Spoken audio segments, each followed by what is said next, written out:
Hello, my name is Cameron Jarvis. This is Solent Sport News, and welcome to Soccer Night. Tonight, I am joined by Connie Yates, Jasper Rowland, Nathan Williams, and the best dressed man on the panel, Ethan Cook. We'll be giving you all the live updates and scores right across the football pyramid, from the Champions League right down to the National South. We're going to start with the Champions League, though, and go to Connor. Who are you covering today, Connor? So I'm covering Sporting versus Borussia Dortmund. It seems to be a very, very good game. Of course, Dortmund aren't in the greatest of form, but Sporting are without Victor Gyökeres. He's on the bench.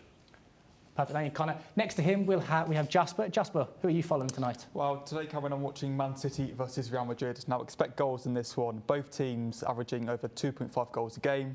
And interestingly, Ancelotti did say whoever wins this game will win the competition.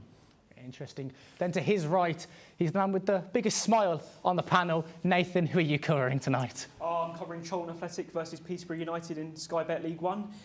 Charlton looking to continue their fine home form and, yeah, looking to build on a playoff push that they've been going on since early December, really. Wonderful. Finally, I've already mentioned him. He's the best dressed man on the panel tonight. Ethan, who are you following? Well, whilst I might be the best dressed man here, I think I'm covering one of the best dressed managers in the Championship, Johannes Hofer up in Norwich, as they host Charlton tonight. Perfect. Thank you, gentlemen. We'll be back with you throughout the night. Alongside our panel tonight, though, we have a web and social media team who will give you all the details on tonight's live events. That's going to be on solentsportnews.com, as well as TikTok, Instagram and X. We also have live reporters who will be at hand to give us the latest news from around the grounds. This includes St Albans, Exeter, Reading, Crawley, Bristol, Watford, Lisbon, and finally in Turin. So on that topic of Italy, let's see how the boys are doing in Turin.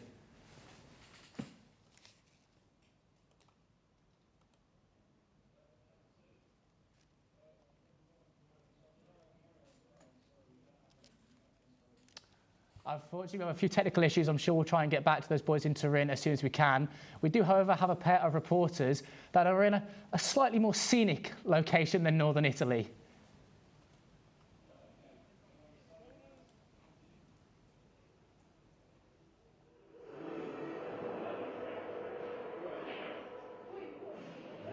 Go. Some people can't afford a trip to Turin.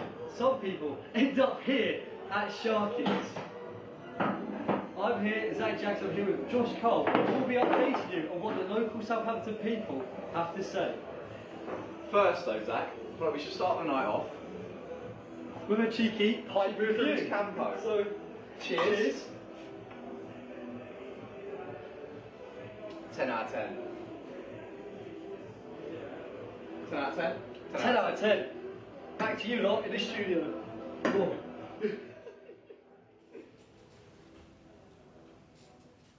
Yeah. Well, thank you, boys. Hopefully, enjoy those pints, enjoy those drinks. We're going to be hearing from more of them throughout the night. We can now actually go back to Turin. Ed and Pat are there, boys. How is it in northern Italy?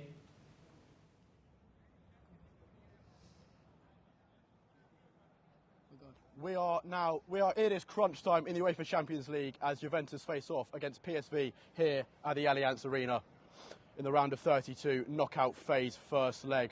The lineups are in, and we're starting with Juventus in goal. De Gregorio with a back four of Timothy Weah, a back pairing of Gatti and Chelsea loanee Renato Vega, and Lloyd Kelly makes his Champions League debut at left back. A midfield pairing of Locatelli and ex-Aston Villa player Douglas Luiz to hold the midfield. A front three of Gonzalez, McKennie and Turkey's wonder kid Yildiz with inform Kolomwani up front.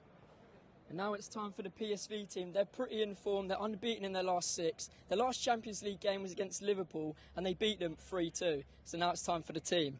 In goal, we have Benitez. In left back, we have Junior. We have a back pairing of Abiso and Flamingo. And then we have the American right back, Ledesma. It's a midfield three of Veerman, Shelton and Slaberia. On the left is Noah Lang, who's highly rated around the world. He's got a point to prove, and can he do it tonight?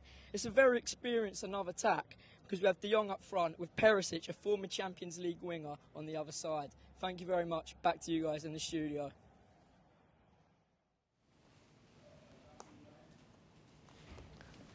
Perfect. Thank you, boys. We're going to, first of all, quickly just come to Jasper about Man City. It's a very interesting time to be a Man City fan. They say they play Real Madrid tonight. You're watching that game. A slow sort of start to their Champions League campaign, just about scraped in. They play Real Madrid tonight. Sort of give us a preview on the team news then, how you think that's going to go. Well, yeah, we all know their season has been a very slow start. It has been very frustrating for City fans. Let's go through their starting lineup then. In goal is Edison. They've got a back four for Kanji, Diaz, Stones, and Ake. Josko Vardiol, Bernardo Silva, Kevin De Bruyne, Savinho, Erling Haaland and Jack Grealish. Now, Man City, they do average 2.25 goals a game, so do expect goals tonight, especially from Erling Haaland. Bernardo Silva loves playing against Real Madrid. He scored 4 times against them. And of course, they just played Leyton Orient, came back from behind against them. And they're in relatively good form. We all know their season hasn't been great, but they have won 7 out of their last 10 in all competitions. Perfect. Thank you, Jasper. We'll keep with you tonight throughout that entire game. We're now going to turn to one of the most best places in the United Kingdom, St Albans. Max Freeman, he's there for St Albans versus St Albans tonight. So, Max, what have you got for us? Yes, thank you very much, Cam. We've gone from the streets of Turin and we've come to Clarence Park in St Albans, home to the first battle in the War of the Roses, and tonight should be a big battle in the National League South as St Albans City, the Saints, take on Slough Town. So when it comes to St Albans City, they've drawn the last 5, and manager and former Norwich City player Ian Culverhouse is looking for a big 3 points today, try and get them out of the bottom 4, as it is a 4-place relegation, currently in 22nd at the moment, and Slough Town not doing too much better in 15th place, haven't won a game since the 7th of December. That's a pretty long time, guys. Manager Scott Davis on his side will really be looking for a big win tonight, as St Albans are. Both teams in dire need for a win. Should be a great watch. Back to you guys in the studio. Perfect. Thank you, Max. Enjoy tonight. Enjoy being in St Albans. Ethan, we'll come to you next. Your beloved Norwich. How's that going? They've come out, it's a strong lineup. I think the biggest news is the top scorer in the Championship currently, Borja Sainz, goes straight back into the squad after his 6-game suspension. Having him alongside Sargent is just scoring quality at the top there. Jurasek makes it on the bench. He could make a debut if he comes on. Mahovo keeps his spot over Cresceni, and so the youngsters getting more time, which is always helpful. And yeah, it's just a strong squad. Preston, on the other hand, they're struggling with injuries, but they've gone aggressive. 3 at the back. Osmacic starts up top, coming in for Reece, who's currently been injured. Their top scorer. Osmacic only 2 goals behind, so a good performance tonight could have him keep up. It should be a game. I see a lot of goals in it from the lineups, but who knows? Perfect. Thank you, Ethan. We're now going to go to the Brownfield Stadium with Shay. Shay, what's the team looking for tonight there for Crawley versus Stevenage? Hi, Cameron. I'm here at the Broadfield Stadium for Crawley Town's game v Stevenage. The home side line up with Wallacott, Forster, Barker, Conroy, Radcliffe, Swan, Anderson, Ibrahim, Camarara, Hepburn, Murphy and Showomni. On the bench they have Houlihan, Tamimu, Armandu, Adiemio, Doyle and John Jules. The away side line up with Cooper, Pierre Gianni, Sweeney, Kemp, Roberts, Smith, Freestone, Reed, Phillips, Thompson and Hannaland. Their subs are Ashby Hammond, Freeman, Appier, Good, List, King and Edwards. Crawley, of course, head into the game 6 points off safety, with Stevenage looking to close the 7-point gap to the playoff zone. So tonight sets up for a very enticing tie for both ends of the table. Thank you very much, Shay. We're now going to go to Nathan for the only 7:45 kickoff on this panel. Nathan, your beloved Charlton play. How's that going to look tonight? Then what's the team news there? So it's another unchanged lineup for Nathan Jones. He seemed to have got that settled squad, streamlined it into the January window, and he starts off with Ashley Maynard-Brewer in goal, a back 3 of Kane Ramsey, Lloyd Jones and Macaulay Gillespie.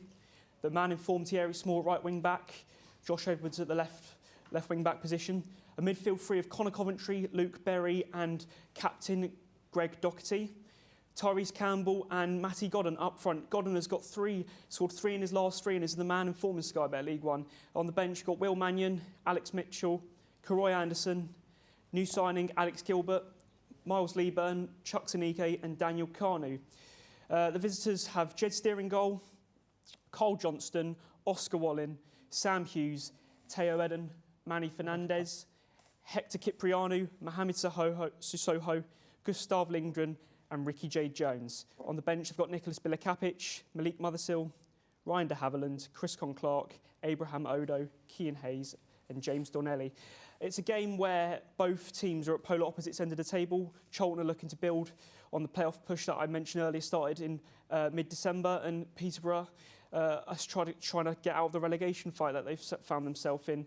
They've got one of the worst away records in the league, lost 9 of their last 10, and Charlton have one of the best home records. Yeah, it's a real comparison, Nathan, two different ends of the table. Is there any danger from Peterborough tonight that they can attack Charlton, or is it very much a safe win? Well, Ricky J. Jones got a lot of pace up front. They are missing key man Kwame Poku. He's been out for some time now, and that has seen them. That's really correlated in their decline and league position. As I mentioned, that they've just lost their way away, especially away from home, and will be looking to get back to winning ways tonight. Teo Eden does return to the Valley. He left Charlton in the January window, so it'll be interesting to see what type of reception he receives. Perfect. Thank you, Nathan. Full of smiles there from you. I'm sure we'll get more throughout the night. Throughout the night, Connor, I'm going to come to you though now. You've got an 8 o'clock kickoff. Tell us a bit about your game. Yes, of course. So Sporting versus Dortmund, I'm expecting it should be a very high-scoring game. Of course, at the moment, Sporting are averaging 2.4 goals every game in all competitions included, whereas Dortmund just under with 2.1 goals every game. However, they have been conceding more, and that's been shown in the league. They're currently sitting 11th in the league. Their promising manager appointment of Nuri Sahin's been sacked, so now former Bayern Munich manager Niko Kovac has been appointed, and it'll be interesting to see how he does in Europe. Of course, with the lineups, Sporting lineup with Silva in goal. For the defence, we've got Fresneda, St Just, Diomande, Mateus Reis. Into the midfield, we've got Sumoes, Zeno de Bust. And for the attack in midfield, we've got Quenda, Trincao, Araujo, and up front, we've got Conrad Harder. And you're probably wondering, where is Victor Gyökeres? He's been recovering from an injury, so he's now only on the bench at the moment. But of course, for the Dortmund lineup, we have got Guirassy up front. Behind, we've got Gittins, Julian Brandt, Karim Adeyemi. We've got Pascal Gross, Marcel Sabitzer, and we've got Svensson for his European debut for Dortmund, Nico Schlotterbeck, Emre Can, Ryerson, and Kobel in goal. But it should be a very, very good game. I feel the players to look out for, especially for Sporting, is Giovanni Quenda. He's only 17 years old and he's played 31 games in all competitions. And Trincao. For Dortmund, of course, you have to go with Guirassy. Scored many goals in a very underperforming Dortmund side. Of course, you've got Julian Brandt, and Bino Gittins is very quick and very clever with the ball. Perfect. Thank you, Connor. Of course, we'll be with our panel throughout tonight. They're going to be interested in those games and definitely keeping a close eye on them. We're going to head back now, though, to the best place in Southampton for students, that is. We're going to go back to Sharkies. Gentlemen, how's it going over there, and have you downed any more pints? Okay, so currently here in Sharkies, we're currently watching the only round of 32 ties that actually be playing right now. It's an all-French tie between Brest and PSG, and currently PSG are 3-0 up. 2 goals were scored earlier before we got here, but just now in the 66th minute, Dembele scored his second of the game, and PSG are currently 3-0 up and currently in control of this first leg round of 32 tie between Brest and Paris Saint-Germain. Back to you guys in the studio.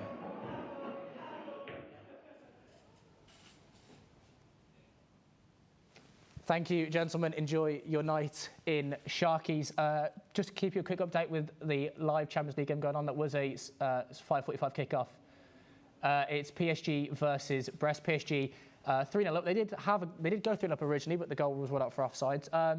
Pretty comfortable win so far for PSG. I think a lot of people thought Brest may pose a bit more of a challenge through them. Ethan, what are you surprised by this result, considering Brest's form in the league back end of last season and in this season, that they've not perhaps taken it to PSG? No, I mean, we saw just 10 days ago, Brest, they couldn't go up against PSG in the Liga. And again, PSG just come out, it's a strong side, they know what they're doing, and Brest, I think, are struggling with what we see a lot of Premier League teams especially. When a team goes into Europe, surprisingly, they struggle that first year in either of the competitions, and I think they're going through that. Nathan, would you say it's a struggle for Brest? Because their league form, of course, hasn't hit the heights it's been last season, but it's not been dreadful. Would you say that this European fixtures has had an effect on them, mainly in Europe, more so in the league? Maybe potentially they obviously haven't got the firepower as PSG certainly have, but you know, to come as a small side into Europe and to give it, certainly to get to this stage of the competition is, I mean, it's testament to themselves. PSG are, as I say, a major European firehouse, and I mean, on paper they shouldn't be competing with them, but it's good to see them, you know, go toe to toe and get, as I say, get through to this stage at least. OK, perfect, boys, thank you. And we'll come back to the other two later for their views on this PSG-Brest game. We can now actually join Matthew Cook at the Madejski Stadium. Matthew, I know you left Southampton some few hours ago. Seems to be you've got there go in good time and all prepared and ready. Matthew, tell us a bit about the team news today at the Madejski. Well, good afternoon and good evening to everyone here in the studio. I'm here at the Select Car Leasing Stadium here in Reading for today's League One clash against Shrewsbury Town. Just a couple of changes for Reading today. We have one for Reading, I think, but let me just double check. It is Mbengui coming in for, I believe, a breather, which is a fresh change for Noel Hunt's side today. And just for Shrewsbury Town, I believe, the one change as well, which is Nurse replacing Gilead. So it should be a good game today for Reading and Shrewsbury. You know, Reading have been really struggling against Shrewsbury recently with 2 losses in their last 8 games. So fingers crossed for Reading's sake that they can come back and they can bounce back against Shrewsbury. But Shrewsbury are looking good. You know, they've just come out of a good win at Rotherham. So it could be a feisty game today. So, yeah.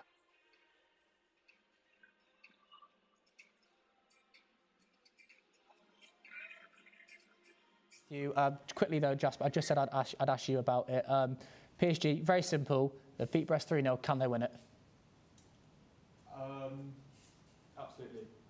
We all know the quality that PSG have. I think not many people expected Brest to put up a fight, really.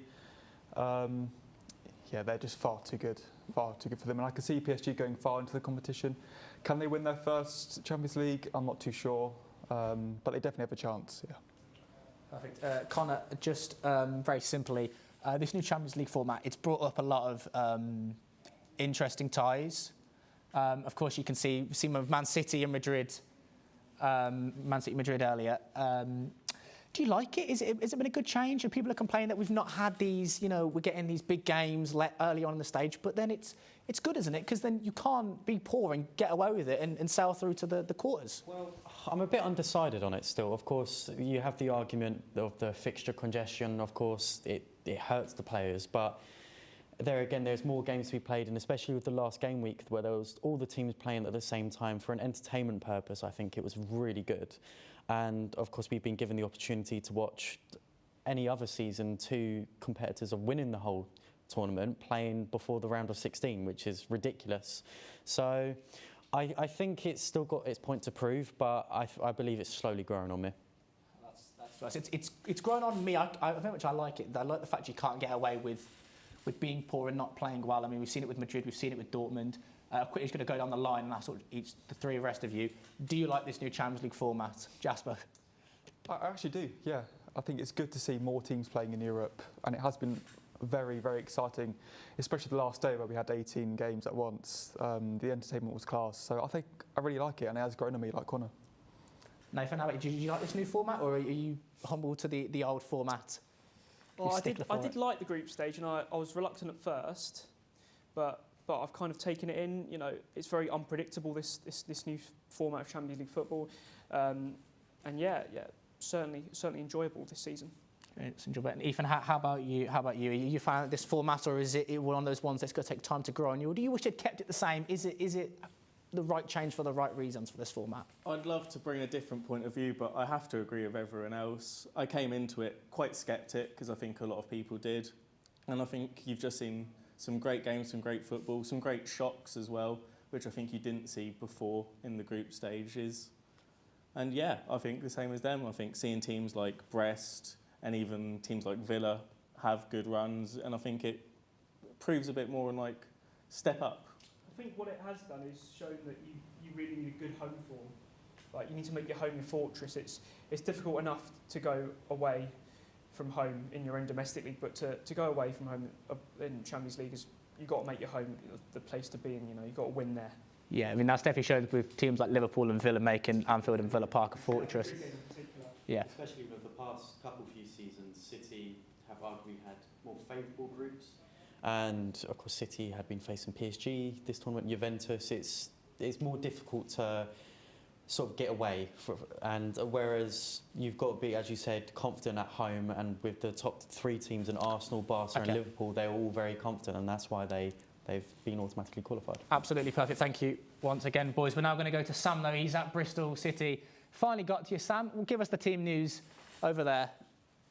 We're here at the Memorial Stadium as Bristol Rovers host Stockport County. Stockport come into this on the back of 5 wins, and they play a back 3 with Hinchcliffe in goal, Pye, Connolly and Hills, Toure left wing back, Diamond right wing back, Collar, Oliver Norwood and Owen Moxon signed from Portsmouth on deadline day as a midfield 3, with the informed Carl Wootton and Isaac Olafay up front.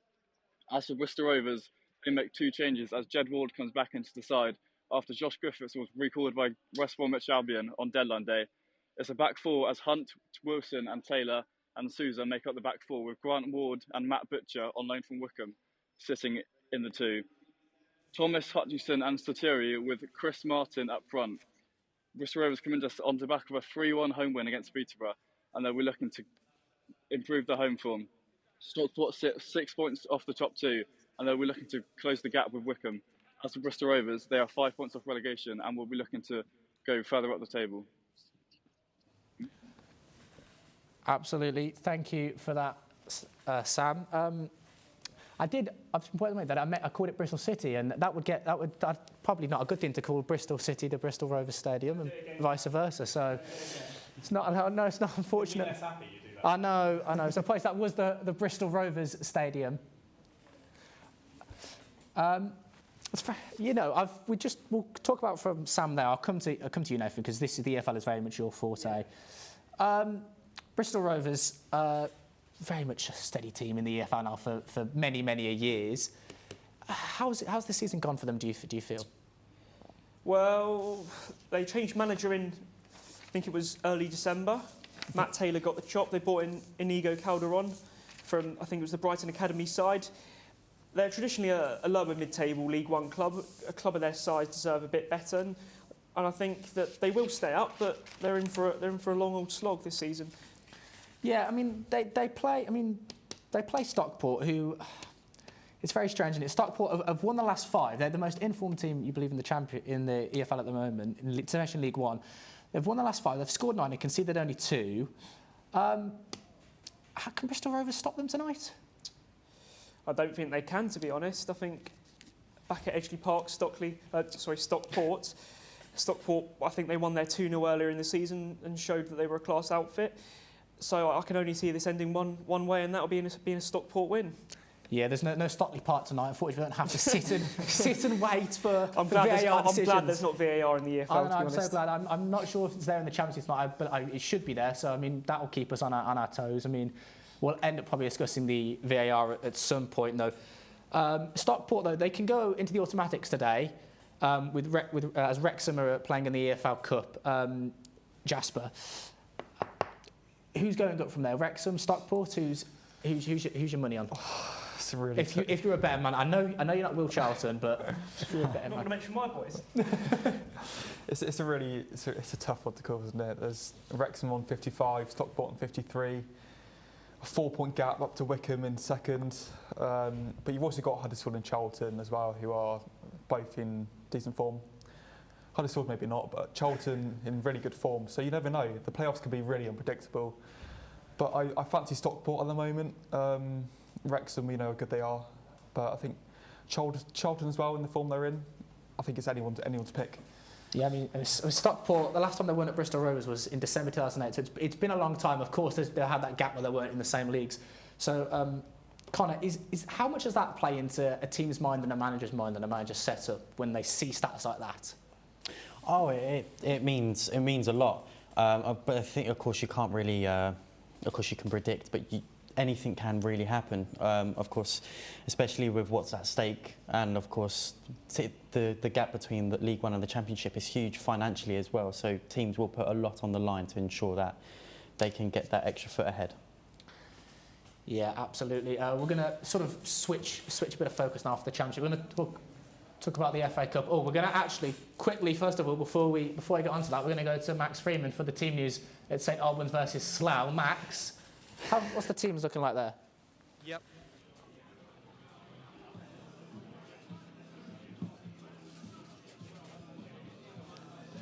Am I on? Yep. Okay, so do you want me to go now? Okay, yep. So, sorry, update from Clarence Park. We have the team news has just come out.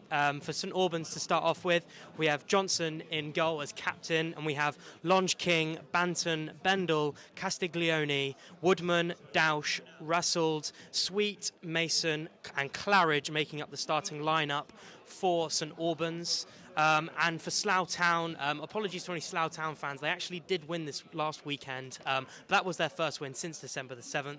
And they've lined up with Horlock, Jackman, Pruti, Bayliss, Prosper, Gilbert, Amati, Oching, Roth, Goddard and Agbonna. About 15 minutes till kick-off now. Really looking forward to this one. Back to you guys in the studio. Thank you, Max. Enjoy tonight. Enjoy tonight. Thank you very much, Max. Let's turn our attention to Vicarage Road now and Watford versus Leeds. It's 10th versus 1st. Watford have won 1 in their last 10, Jasper. They haven't won 4 in the league. Their last league win was against Derby. It's not looking good for Watford tonight, is it? Against top of the league Leeds? No, you think not, but you never know with the Championship, the most unpredictable league in the world. Now, Watford, you mentioned their poor run of form. They did get a really impressive result against Sunderland, however. That is a really tough place to go. But Leeds in incredible form. If we ignore the FA Cup at the weekend, Leeds currently sit top of the Championship, 5 points ahead of Burnley in 3rd. They beat Coventry 2-0 away from home, so you would think Leeds would win. They've got a strong lineup out. The names you would expect, Dan James, Manuel Solomon, Brendan Harrison and Joel Pirro. That is some top 4 in the Championship, maybe even the best. So yeah, you would really think Leeds would win and establish themselves at the top of the Championship. Yeah, thank you, Jasper. Speaking of the EFL, last night came the news out of Blackburn Rovers that John Eustace was free to talk to other clubs. I just got to quickly read the statement here. It just reads, Blackburn Rovers can confirm that head coach John Eustace has requested permission to speak with another club. It's another Championship club following the activation of a clause in his contract. The club, by the sounds of it, aren't very happy. We believe it to be Derby County he's gone to speak to Nathan. Why the switch from Blackburn to Derby County for John Eustace? I think growing frustration at Blackburn. He's not really been given the resources that he probably would have liked.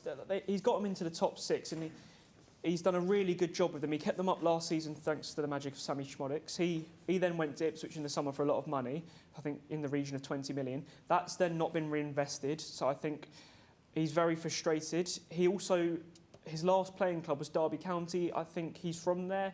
So he's got family still there. I think it makes sense for him to go there. Derby, I mean, we forget, Derby are a massive club. They are really big. They've been in the Premier League, got the lowest points total. That's what they're probably well known for.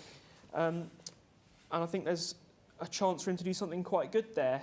There's a club with great potential, and Eustace has shown that he's a project manager and he can do really well with sides. Yeah, Blackburn not very happy with the additions in the squad and everything. Connor, Derby though tonight, sat in 22nd. They play Oxford. Is it a step backwards for Eustace going to Derby County? I know Nathan said it's his home club, but is it now perceived as a step backwards for someone who was doing such a good job at Birmingham City just a year ago? Well, I think on paper it does look like it's very backwards, but of course, speaking of what Nathan said, it's having family there, he's played there, and I feel, as what Nathan said as well, is he's frustrated with the board of Blackburn, and it obviously seems like Derby are very eager to get him, and they obviously have a really good plan ahead if they do go ahead and get him. So who knows what will happen? Maybe if he does go to Derby, Derby can survive, and then they can just build on there, because we know their financial issues they had and when they were in League One, and maybe this could be the start of something new for them. Absolutely. Speaking of financial issues, a club who this past weekend, any sort of financial issues they may have had or not had, has definitely been benefited by a victory in the FA Cup. A lot of money there. Plymouth Argyle. Difficult for me to talk about this. I'm trying to remain neutral, trying to remain unbiased. Jasper, Plymouth beat Liverpool 1-0. Ryan Hardy penalty. There's one thing Ryan Hardy can do is score a penalty. Was it more a fact that Plymouth were very good, or Liverpool lacked the sort of impetus and sort of talent in midfield? And let's not take away Plymouth's impressive victory. It's very difficult to beat Liverpool at the best of times, but it was a weakened Liverpool side. What's the feeling there from you? Well, I suppose you could say it's a bit of both. Liverpool weren't the best, were they? But Plymouth were. You know, they got stuck in. They battled for the win, and that's the most important thing. Liverpool, of course, you know, they probably should have scored. Really unbelievable saves from Hazard, the man of the match. But yeah, I think Liverpool was a rotated team. We all know that, but still, there's no excuse really. Bottom of the Championship, you've got to be winning those games. Yeah. And of course, that's the quadruple gone now for Liverpool.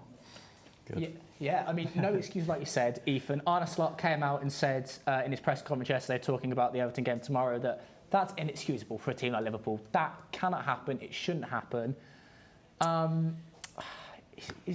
What went wrong for Liverpool? I think there was a level of naivety to it. Like Jasper said, they pretty much rotated their squad. They're top of the Prem, facing a team that's pretty much guaranteed relegation down to League One. I think they just expected to waltz it and came up short. Plymouth had the fire in them, and that's part of the magic of the FA Cup. We talked about the Champions League and their new format. There's something about the simplicity of you get one game, you go through or you don't. Every team in the country, I think there's just magic in that tournament. Absolutely perfect. Thank you, Ethan. Sticking with the FA Cup now, however, we're going to go to Marlon, who's at Exeter versus Nottingham Forest. This fixture hasn't been played in nearly 74 years, Marlon. What's it like out in Exeter? What's the team news like? Well, yes, you join me outside St James's Park, where the atmosphere is well and truly building ahead of Exeter City's fourth round clash tonight with Nottingham Forest. It's Exeter's first time in the fourth round of this competition for over 50 years, and they will be hoping the magic of the FA Cup has stayed in Devon after Plymouth's terrific result versus Liverpool on Sunday the other night. It has to be said, Nottingham Forest will be licking their lips coming into this one, coming off the back of a 7-0 victory over Brighton, and Exeter's defensive record in recent games has been nothing short of appalling. They've conceded 10 goals in the last 2 league games, and they haven't found a win in the league since Boxing Day against Bristol Rovers. Well, Nuno has said he's excited for this affair. He's made a few changes as well. He's brought in the likes of De Silva Moreira, youngster, in defence, and he's also rotated as well. He's brought in Owoni instead of Chris Wood. And yeah, the big boys like Elanga and Hudson-Odoi aren't in the starting lineup. Exeter City have made 3 changes to their defence. Ed Turns, debutant, comes in, signed on a 2.5-year contract from Brighton on deadline day. The goalkeeper, Joe Whitworth, keeps his place in between the sticks on loan from Palace. Other than that, they are unchanged. Dimitri Mitchell does come back into the side, however. The flary winger who knocked Luton out of the Carabao Cup when they were in the Premier League last season as a shock, and they'll be hoping to repeat the same again. Thank you. Thank you very much, Marlon. Enjoy the only FA Cup game we're showing tonight. We want to change our attention, sticking with the FA Cup, but a bit more local. Southampton, 1-0 loss to Burnley, Connor. Not the start Ivan Juric has wanted at Southampton. Is it now just accepting the fact they're going to get relegated, that they can't win a game? I mean, first of all, we'll go to the performance against Burnley. Lost to a championship side, albeit a very good championship side. What do you make of this season for the Southampton? I do think it's pretty much done and dusted that Southampton will get relegated. It just seems like the quality they have isn't Premier League standard, which is a shame. But of course, we can't downplay Burnley at the moment. Of course, in their season in the Championship, they've only conceded 9 goals, which is ridiculous. Yes, they do lack in goal scoring ability, but of course, getting a win against a Premier League side, no matter where they are on the table, is very big, especially being away to Southampton as well. But for Southampton fans and for, of course, the manager itself, it's a very, very disappointing result because they'd like to hope to get somewhere further up in the competition. Yeah, you talk about the negative goal scoring output, Connor. I'll stay with you for this. Adam Armstrong gone to West Brom in the January transfer window. A very good Championship player. Were you expecting more out of him, though, coming back up to the Premier League with how he played last season? Or is it just that adjustment with strikers coming up from the Championship do just seem to struggle because of the intensity of it all? Well, you've heard many times from Championship players that the quality between the two divisions is insane. So, of course, it would take a bit of time to adjust. But it is quite baffling because Armstrong has always dominated in the Championship. Every time he's played there, statistically, he's been brilliant. But every time he gets up to the Prem, he's a shadow of his former self. And it does really seem like Southampton are lacking in attacking ability. Of course, one of their star players is Diblin, but it does seem like he will probably be leaving if they do get relegated as well, which is a shame. OK, absolutely. Thank you, Connor. We're going to now switch from Southampton all the way back to Turin, to our boys over in Italy. They're in the stand, they're in the stadium, they're ready. Boys, how is it out there? What's the team? Are we live? Right, we're here. We've made it into the ground. Atmosphere, as Ben just showed, absolutely unbelievable. I've never actually been able to experience something as close to pictures this before, but none of us didn't matter. We're right there. I've never experienced anything like this in my life. It is absolutely unbelievable. The fans, the ultras over at the other end in the south stand are in full voice. It is absolutely incredible. We are all stuck in absolute awe. Basically speechless. The view of the pitch is incredible, and we're in for a really tasty affair here at the Allianz Stadium. Back to you guys in the studio. Yeah, we're all set for a big game, so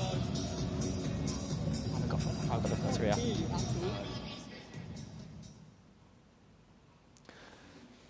Thank you, boys, and enjoy tonight. I'm quite jealous they're out there, I can't lie. I mean, don't get me wrong, I'm glad I'm in the nice, warm studio, but they're out in Turin watching Juventus play. It's quite a good opportunity to have what they get. So I won't say I'm jealous, but yeah.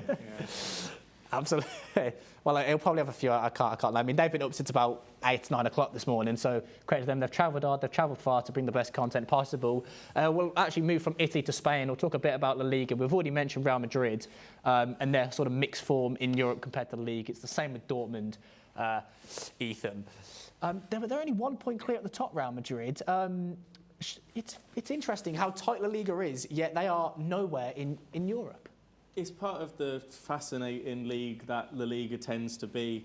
You've got those 3 top teams, Madrid, both of them, and Barcelona. They're always in the fight, seemingly every year, even with financial difficulties and injury difficulties, whatever's thrown their way. It's just a fascinating league to follow every year. One of the most interesting, the Premier League often gets criticised for its predictability. This year, obviously, has been quite different. And I think the Liga, with that stability of that top 3 teams, and you see every year an outsider usually come in and battle, and usually a battle for the 4th place, the Champions League spot. It's just fascinating to watch. Yeah, absolutely fascinating. Let's now switch our attention back then to Italy, and more specifically to the Serie A in general. Fixtures last night into 2-1 victory over Fiorentina. That puts them up in the second. It's another close league. We're seeing a few close leagues around Europe this year. Napoli on 55, Inter on 54, Atlanta on 50, Lazio on 45. Are we seeing a lot more better quality, Jasper, out of the Serie A now? I think so, yeah. It's a really, really interesting league. You've got the likes of, you mentioned there, Napoli, Inter and Atalanta at the top, battling away. Of course, Napoli aren't in Europe, so they've got a bit of an advantage there. Fresher legs on the weekends. And also, turning our attention down to the mid-table, you've got AS Roma, one of the big guys really in the league, struggling in 9th place. And they will hope to have a better second half of the season. And then you've got Juventus, who always been the giants of Italy. You would say struggling for their kind of reputation down in 5th place, and you would think they get Europe every year, but their fans will be expecting to win the league every season, and that's just not happening at the moment. Yeah, Nathan, we look at these now sort of leagues in Europe. We're seeing each year 4, 5, 6 teams, especially fighting for that inner and last Champions League space. Is this where this new Champions League format and those extra 2 coefficient places come in to benefit now for teams like Juventus, sort of maybe like Athletic, like Dortmund if they fail? Or is it just almost you're Juventus, if you finish there, you've sort of got this history. Is that what it is, or is it just one of those where we're seeing a bit of a benefit of now having this place that big teams get to keep a place in the Champions League despite having a poor season? Not necessarily. I think we've seen teams like Bologna and certainly rise up in recent years. Juventus will always be there. Look, they've got the firepower, and you'll see your usual teams always finish in those positions. So I don't necessarily, because of the resources they've got. So I don't think they benefit from it, but they'll certainly always be in Europe. That's for certain, and in Europe's premier competition, I reckon. Can I sort of pose the same thing to you now? The coefficients and this new Champions League format, we said it's a great thing, but is it this state of, if teams have had a poor season, yet they're big clubs, they can get in? Is that unfair to the teams that have before perhaps got 5th and not got Champions League football, or have now just got 4th, but Juventus have finished 5th and they can get in? Is it unfair? Well, you look at both sides of it. Of course, big teams can underperform and get it, but smaller teams can overperform and get it. I mean, last year, Bologna was the team to finish 5th, and they were lucky enough to get Champions League position because of it. I do think there's 2 sides to it, of course, but it just depends on how the season goes and if there's many underdogs in that league table. And of course, it means more money for everyone. And of course, with the Champions League becoming larger, I do think it is fair that the strongest leagues deserve the more Champions League spots. Okay, it's now full time, by the way, at PSG. They've won 3-0 over Brest. I mean, now they've got to go to the Parc des Princes and basically just be firm, be strong, be defensively solid, where Brest have got to go for it. We'll talk now about John Duran. He's the big money move out of the Premier League this summer to Saudi Arabia. He's only young. He's 20. He's in his early 20s. He's moved for 77 million out of Aston Villa. They've decided to keep with Ollie Watkins. Nathan, is that a strange move? No, I'd say no. We've seen stars go over there and hit it up. From his early beginning, John Duran deserved the move from where he's come from. This is going to settle him down for a long time. John Duran's proved that he's a really good player, whether that be off the bench or starting. And he really did, push Ollie Watkins towards the side a little bit. And, Duran started to play more minutes than Watkins, certainly in the last few months of the Premier League. Longer term, Villa will probably not benefit from it, but at the moment, I think Ollie Watkins is more than capable of filling the void left by John Duran, and good luck to John Duran because he deserves it. Yeah, I mean, he's an absolutely great player. It's going to be a big loss to Villa. Nathan, I know your game is about to kick off, so I'll let you keep an eye on that, and we'll be back to you with that shortly. I know the teams are just coming out. Connor, though, quickly on John Duran and, more importantly, Ollie Watkins. As Nathan rightly said, he was almost pushed out, couldn't play in a 2, basically. That was how it was done. 2 great strikers, yet couldn't play alongside each other. Now Watkins has come back in. Are we now going to see the best of Ollie Watkins, do you reckon? Or has that time on the sideline with Duran coming in and gone just killed his confidence? Well, of course, everyone said that Duran was very good as a super striker, but of course, strikers, they're very competitive and they don't want to share their goal-scoring ability. And it was clear to see Watkins was very frustrated that he was always getting subbed off with like 20 minutes left to go of matches. And when you have 2 strikers of that calibre, you can't just bench one. You're going to have to either play both, and if you can't do that, you're going to have to sell one. And it was a smart decision with Villa, I believe, because they knew by selling him to a team in Saudi Arabia, they could get more money, especially due to his age, and Watkins still has plenty of years to perform at Villa. Of course, I know Arsenal put in a last-minute bid for Ollie Watkins as well, and it was rejected, which obviously told Arsenal well enough that Watkins wasn't the one that was going to be sold that window.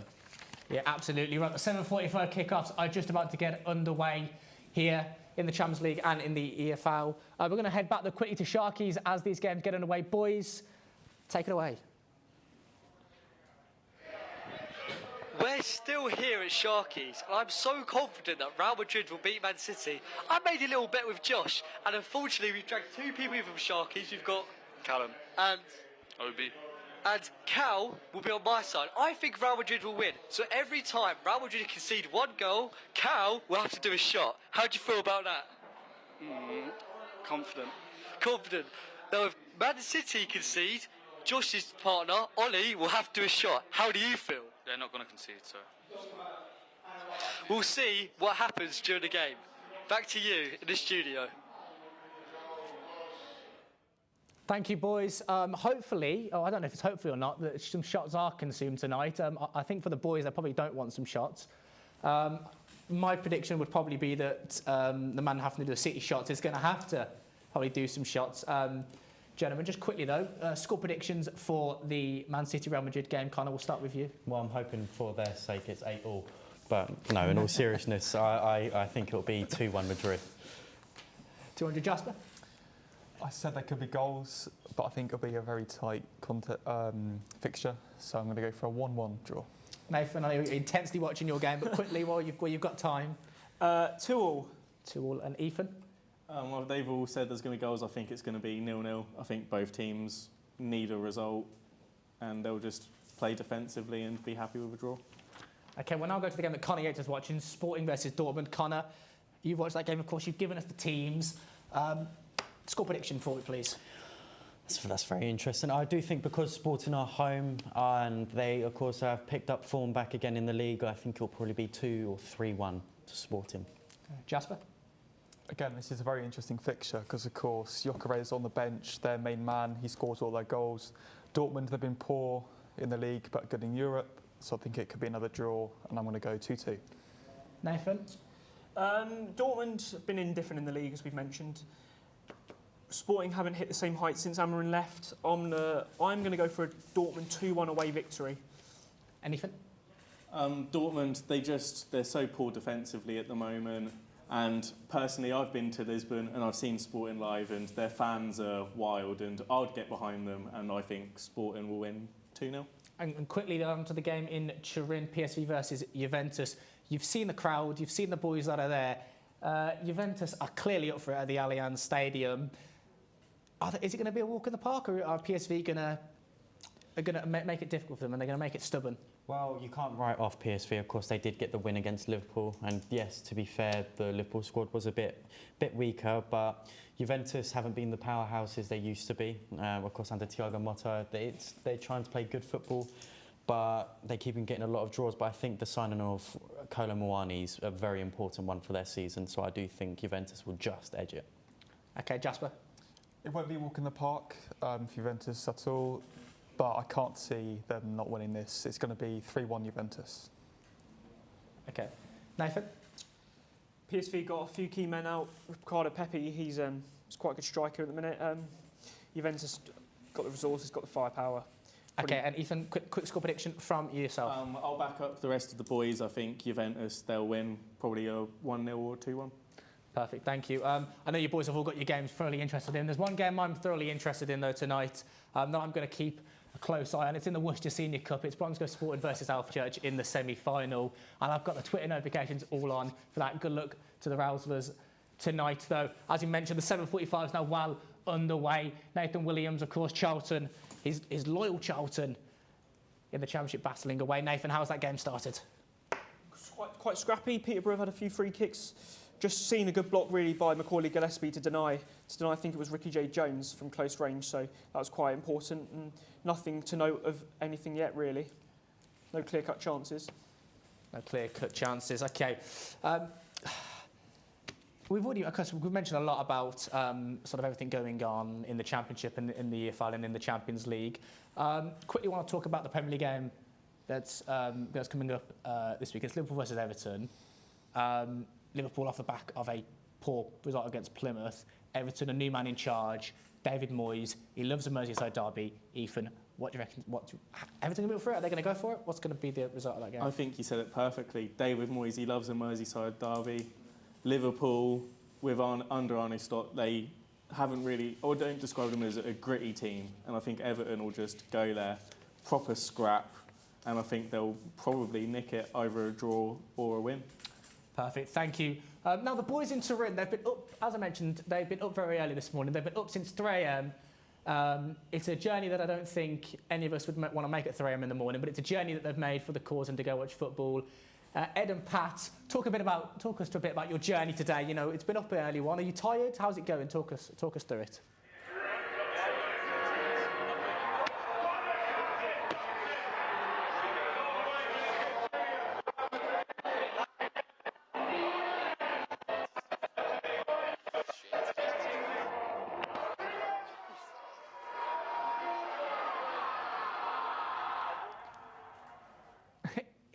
It is absolutely crazy at the Allianz Stadium. I mean, I don't know if you guys saw much of it there, but I can definitely sit and monitor the lights effect. The crowd is absolutely massive. So apologies once again for the issues there. I mean, it's absolutely madness, and we'll definitely try and get back to them as quick as we can. We didn't finish our conversation quickly on Liverpool versus Everton. David Moyes, though, back in a Merseyside derby, Jasper. I'm not looking forward to it. I think the neutrals are. Are you looking forward to it? Well, yes, I am. I'm a neutral. I don't support either team, but I think it'll be a cracking game. OK, perfect. Thank you, Jasper. And now issues have hopefully been sorted in Turin. We can go straight back to them. Ed and Pat, tell us about your travels.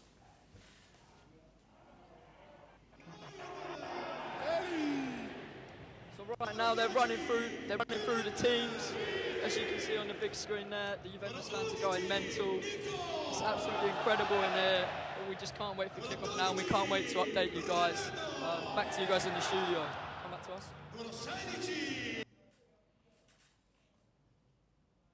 I think that they might be a bit might be a bit jet lagged there, because I didn't hear anything about their travels. But you know what? If I'm at the Allianz Stadium, I ain't telling them about my travels. I am there to watch the football. We've had the first goal of the night. Leyton Orient 1-0 up against Mansfield Town. That is massive. Brown has scored the goal inside 6 minutes. Nathan, we'll come back to you. Has there been any more developments in your game? No, nothing of note yet. It's still just been a bit scrappy, a bit of long balls. No side has found their patterns of play yet. So I'll let you know when there's been a clear-cut chance. Yeah, absolutely. Leyton Orient, though, as I mentioned, 1-0 up, sat on 44 points. Mansfield winless in 5 on 37 points. That's now 10 games in a row for Mansfield without a clean sheet. Boys, I know the teams are starting to come out in your game, so we'll quickly go through them one last time. Dortmund versus PSV. Connor, preparations are looking good. I don't know if you've been able to sit and watch the sort of preparations. I know we've been here. How's it going? How's it going over there for the warm-ups? Yeah, no, absolutely fine. Of course, I think both teams are very confident that they can get the win here. So I do reckon that it will just be back-to-back. And a lack of defensive ability, I reckon. So it could be a high-scoring match, actually, now looking at it. So what you're telling me is I'm going to come back to you a lot tonight. It seems like that way. That's perfect. That's the reason he sat in the nearest seat, by the way, because we knew there'd be goals. Jasper, how are the preparations going for yourself? All good, Cameron. I think it'll be a fascinating game. I think Man City have a real chance of winning this. They're in good form, so I think it'll be a really, really good game. So like Connor, are we going to be coming back to you a lot tonight? Well, I hope so, but I don't want to jinx it. And Ethan, I know Nathan's got his game going on. Norwich, it's different because we've got the two sort of big Champions League games down this side of the table. And even bigger, Norwich City Football Club. Each their own. I couldn't possibly say, but I couldn't possibly say how are the preparations going in your game. Any sort of interesting stats you picked up over the week, though? I think you have to talk about Borja Science, obviously still top scorer in the league, despite being out for the last 6 games. Josh Sargent, since coming back from injury, he scored 4 in his last 3 games. Preston, their top scorer is out, which obviously is a big miss. They look comfortable during their warm-ups and changing their side, mixing it up, clearly trying to just go at Norwich, catch them out. Norwich have a very young defence. You know, Callum Doyle on loan, only 21. Cordoba is 23. Mahovo's just 20. And Kellen Fisher's also only 20. That's an incredibly young defence. Championship is a very tough league and it's hard fought with a lot of battles. And I think that is something Preston have thought they could exploit. Norwich, on the other hand, they're extremely attacking. Second highest goal tally in the Championship so far this season. So I think, just like the other two, you might be coming to me a lot as well. Well, I can't lie, boys. I'm hoping I'm coming to you a lot. You know, MK Dons have gone 1-0 up against Barrow. Scott Hogan with the goal. I'll bring you more on that after. But first, we're going to go to Max Freeman in St Albans. Max, over to you. Yes, the St Albans have started really well in this game, guys. Barely 10 minutes gone and should have scored twice, really. James Sweet, their under-19 Welsh international, seemed to clear off his own line, to clear off the Slough Town's line. Should have scored there and then played a ball in, and their striker, the St Albans striker, really should have put that one away. Barely 10 minutes gone. St Albans really having the dominant chances at the moment. Still 0-0. We'll let you know when there's a goal. Cutting edge reporting in the freezing cold for him. Just before we cut to Matt, actually, I mentioned MK Dons have gone 1-0 up through a Hogan goal. It's now 1-1. Spencer's equalised. That's now 4 games in a row without a clean sheet for MK Dons. Pompey also 1-0 up against Cardiff. I don't know how the Southampton faithful will feel about that one. Bishop with the goal there. I don't know how we feel about that one, boys. Are we happy that Pompey have got 1-0 up being from Southampton? Well, couldn't care less, Cameron, to be honest. That's the attitude. That's the right attitude to have. Pompey's third up, get South Coast Derby next year, so. Exactly. South Coast Derby, actually. Just before sort of you boys, I want to have one sort of final talking discussion point with you boys. Right before your games get started, Premier League, halfway through the mark now. Liverpool, comfortably clear. Arsenal keep falling away. We'll come to kind of last on it because I don't know how he's going to feel about that. So I'll come the sort of reverse way. Ethan, I shall start with you. Is it done? Is it early to call the Premier League done so this early in the season? No, I think this season has been a unique one to start off, and with Champions League going, I think, as we'll come to Connor, I wouldn't blame him if he thinks it could be done. But Liverpool, it's theirs to lose currently, but I think it's more than possible. Yeah, Cardiff, by the way, the third worst defensive record in the league. They've now conceded 52 goals in the Championship. Only Portsmouth and Plymouth are ahead of them. Jasper, is the Premier League done and dusted, or can Arsenal still get in it? Or is it all about this game, Liverpool versus Everton? If Everton get 3 points, even a point, is it back on? And if Liverpool win, is it then done? In my opinion, Cameron, it's not done at all. You look at the table, it's only 6 points. And Arsenal, they've got so much quality in that team that you can't cut them out. And don't even count out Nottingham Forest, Cameron. Big Crestwood up top. So no, I don't think it's done. But I think Liverpool have, their favourites, aren't they? But Arsenal could do it, maybe. I mean, I wouldn't dare count out Nottingham Forest, Jasper. I've seen them play both times this season, and I have to say I've been very impressed by them, by the defensive structure that Nuno has almost brought to the club, and the goals, of course, scored by Chris Wood, 20 in all competitions. We'll now come to you, Connor. I'm not expecting a sort of Arsenal fan TV remark from you, because you're not sort of that, but are Arsenal out of it, or does it all depend on this game in Liverpool versus Everton? Well, there's been many times before where City have been even further behind and they've managed to turn it around and win the league. Of course, we're coming up to about 2/3 of the season, so there's still plenty of games to play. Of course, Arsenal and Liverpool still have to face each other, and I do reckon Liverpool will lose one of the games to Everton because it's a derby, form goes out the way, it's just about who's more ready for it. And of course, for Arsenal as well, they'll have Saka coming back and there'll be a few more players coming back, so I think it's too difficult to write off now. But Liverpool definitely seem like they're favourites for it. Doesn't form go out the winner, though, for the North London derby as well, though, Connor? That's very true, but just we're better. We're going to now head back to Sharkies. The boys, of course, are having a whale of a night there. Pints, people doing pints if City score. You've seen them play pool. What else have they got for us next? I can see they're stood behind an F1 car. Still at Sharkies, we've come out of our private little area to talk to some of the Southampton local to see what they think about the next couple games. If we come over here, what's your name, mate? Ben. Now, Ben, what game are you watching here today? Man City game. Man City, Real Madrid. What team do you support? Man United. So he obviously won't want the citizens to win. What do you think the score's going to be by the end of the game? 2-1. 2-1. There you go. So clearly the people here at Sharkies think Madrid will win, just like me. Back to you in the studio. I think Madrid are too good almost for many at this point. Your boys' games are just about to get underway, so quickly we'll come back to Nathan. Nathan, you're 15 minutes into the game. Is it still slow going? Yeah, a much improved Peterborough side, though, I will say. They've usually conceded in most games by this point. Charlton have yet to be their fluid self. They've had really good home form they won their last 3 midweek games, and that Peterborough defence is there for the taking. So Charlton just need to start get going, to be honest. Obviously, thank you, Nathan. We can head to Shay very quickly. Shay, any updates from that as the teams get ready? I think they've kicked off there. Shay, what's the update there?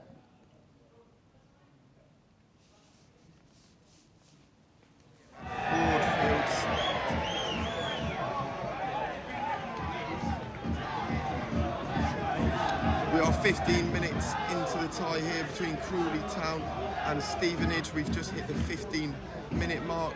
There's not too much to report so far. Ibrahim has just picked up a silly yellow card on the halfway line. Chances are coming few and far between for both teams here, but it's been a very competitive start to the match, so we will see what happens. Thanks, Shay. Enjoy being in the cold tonight. Crawley, though, 23rd in the league, 24 points, minus 22 goal difference, so I expect we'll go back to Shay a fair amount with some goals tonight. Connor, early stages in your Champions League game. How's it started? It's just started off very normal at the moment. Of course, I think that both of them are just trying to find their feet into the match and just trying to see where they can expose the opposition. But as of now, nothing yet. Nothing yet. Jasper, is it the same for you? Slow going so far? Pretty much. We're a minute in. Man City have been controlling the ball. Looks like, that's what they want to be doing in this game. Jack Grealish on the run now, and it's a free kick to Man City. So, Man City seem to be dominant so far. Tricky little player, isn't he? Hartlepool 1-0 up against Tamworth Town. Of course, Tamworth, that impressive run in the FA Cup. Unfortunately, just couldn't get across the line in Tottenham. They needed replays. They didn't get replays, but they are now 1-0 down to Hartlepool. Of course, Tamworth, though, back-to-back promotions for them out of the Southern League and the National League. But it's been a bit of a mixed form for them in recent memories. Ethan, how about your game? How's that gone? We're still only a minute in. The Preston wing-back, Kelsa Hayden, was limping for a little bit, but it seems like he's shaken that off nice and quickly. Yeah, just getting underway. Some long balls back and forth. Both teams finding each other out. Yeah, well, I mentioned Mansfield. They're winless in 5. They've not kept the clean sheet in 9. They're 7 points behind Leyton Orient in 9th. Leyton Orient almost 20 minutes in now, 17 minutes gone, and it's 2-0 there. Williams with the goal. I mean, Mansfield, this game on paper should look a bit closer than it is, but at the moment, Leyton Orient are just walking them to parts, aren't they, Nathan? Yeah, Leyton Orient showed the quality they've got in the weekend against Manchester City in the FA Cup. So I mean, there was always going to be a difficult task, and especially when you're in bad form. You're not going to come up against one of the most informed sides in the EFL. And Leyton Orient's playoff push certainly looks really well, going really well at the moment. Yeah, the goals are now flying. Woking 1-0 up against Dagenham and Redbridge. Morass with the goals. Of course, you can keep up to date with all of these on the Solent Sport website and across all our social media platforms. They've been working very hard in preparation before today, putting out social media content for us all. And of course, you can keep up with all of them throughout the week, even when we're not on air, and even not on our news days. There's a second goal at Pompey. It's 2-0. Shaughnessy with the goal. Another goal conceded for Cardiff. That's now put them ahead into second of the worst defence in the league. I mean, I know Cardiff have struggled, but Pompey, they look good, don't they? They look very good, Connor. I think attacking-wise, Pompey look very, very good. And if they're wanting to survive in the Championship season, it's going to be their attack that will save them. Of course, it's their first season in the Championship for quite some time now. So, of course, if they do stay this season, they can use that money to invest in their defence, and I'm sure they'll be a stable Championship side. I mean, I wasn't absolutely expecting this to be a walk in the park. Of course, it's 19th versus 20th. Pompey are at home. They've got an OK record at home, much better than their away record. I mean, they've got the worst away record in the league. They've also conceded 40 goals in the EFL. That's in the Championship. That's the worst out of anyone. But Cardiff, now 53 goals in a season. You can't do that in the Championship. You can't ship 53 goals just after January. It's not good enough form. It's not good enough form to keep you mid-table, let alone keep you up, Ethan. Yeah, I have to agree. As someone who follows a team that goes up and down from the Premier League and the Championship, I've certainly seen how you go up, and keeping a tight lip is exactly what you've got to do. It's a crazy league, and you've just got to hold together. Okay, sorry, I'm going to have to interrupt you right there, Ethan. There's been a penalty at St Albans, but for who? Max Freeman?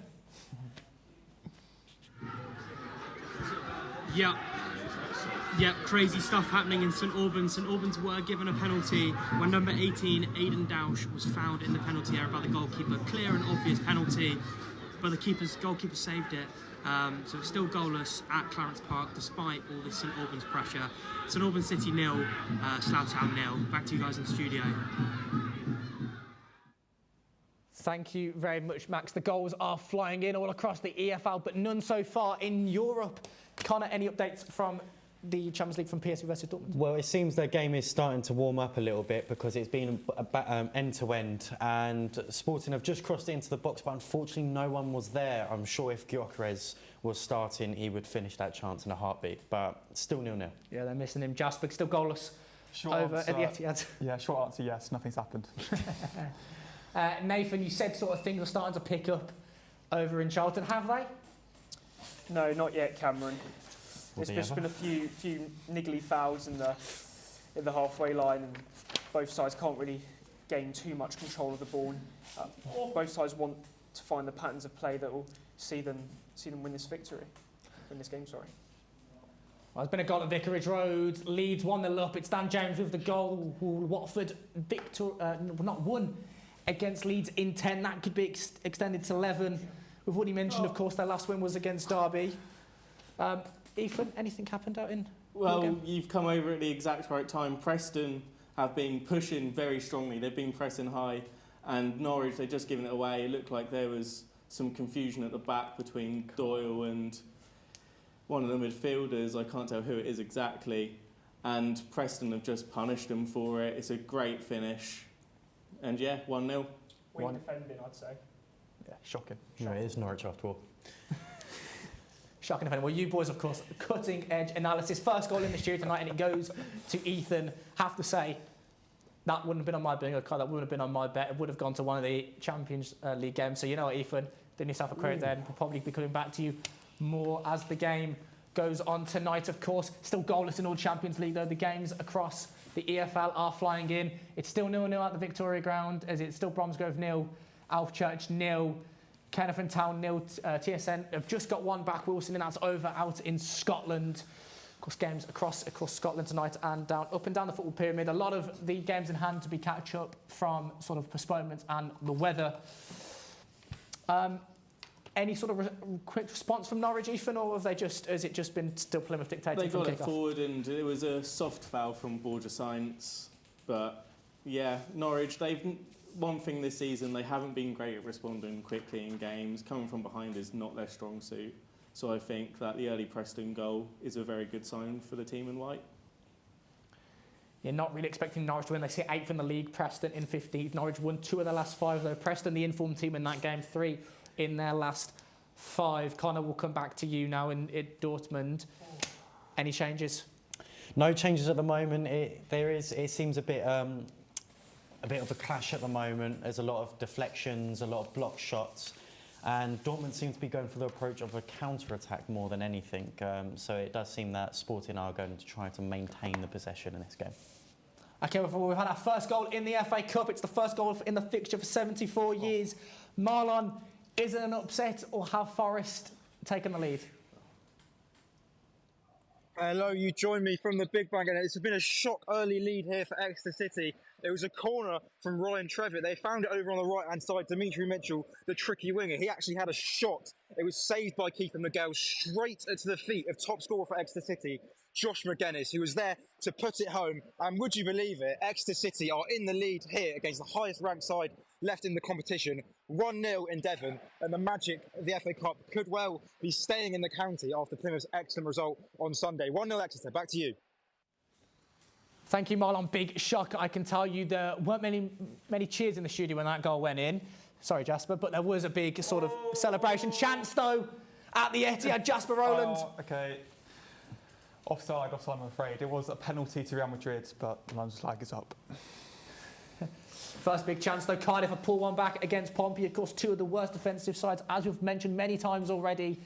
3 goals in that game inside 20 minutes. Jay Stansfield has put Birmingham 1. They look to extend their league at the top of the table. That's his 15th goal now this season for them. Nathan, any developments in your early kickoff?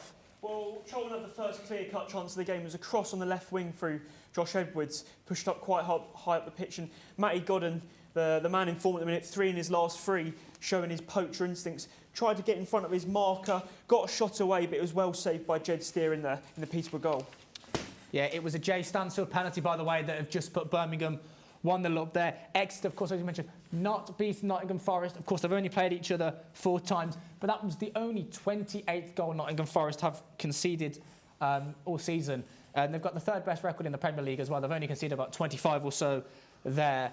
Of course, Exeter, the joint worst home record that they've got. They've conceded 26 in the last 5 games. I mean, they started off the season really well.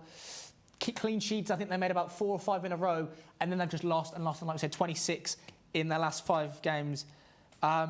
Before that, they'd only conceded 11 all season. So I'm sure, Jasper, you'll be hoping that Forest can take chance of that poor form in defensively for Exeter. Well, yeah, you would think so, the quality they have. But, you know, it's the magic of the FA Cup, Cameron, and anything could happen. Mbappe is in here. Saved. Big save from Mbappe. Where did he go? To the left? Did he go to the right? Was it straight at the keeper? Kind of in the middle. Edison got down well. Good save. Of course, Edison, a very good game, that one, actually. Yeah, of course. Yeah. Edison back in goal ahead of now Stefan Ortega. Ethan, come back to you. Has there been any sort of more chances since Norwich, since that first goal? I wouldn't say chances. Norwich, clearly, they're having the most of the ball. They're pushing forwards, but trying to get crosses in. Preston sitting back deep, looking to hold on to their 1-0 win, just not letting Norwich through. Oh, thank you for that, Nate. Thank you for that. Oh, straight back to the Etihad and Jasper Rowland. Wow. How Real Madrid haven't scored in this game is crazy. Another chance. I think it was Fela Mendy, and it's an unbelievable block on the line. I think it was Nathan Ake, and it's gone out for a corner. I don't know if it was offside or not. I think it's a corner. I'll come back to you for the corner just quickly in the Worcester Senior FA Cup. Alf Church, unfortunately, have gone 1-0 up against Bromsgrove Sporting. We'll come back to you, Jasper, for the corner. Yeah. Taken now. And that's a horrendous miss hit. I could think one better than that. Well, you sure? I wish I was entertaining that game. And Edison, yeah, just catches the ball. Shocking. Still goalless, though, in all the Champions League games tonight. Of course, the goals have maybe slowed up in the EFL.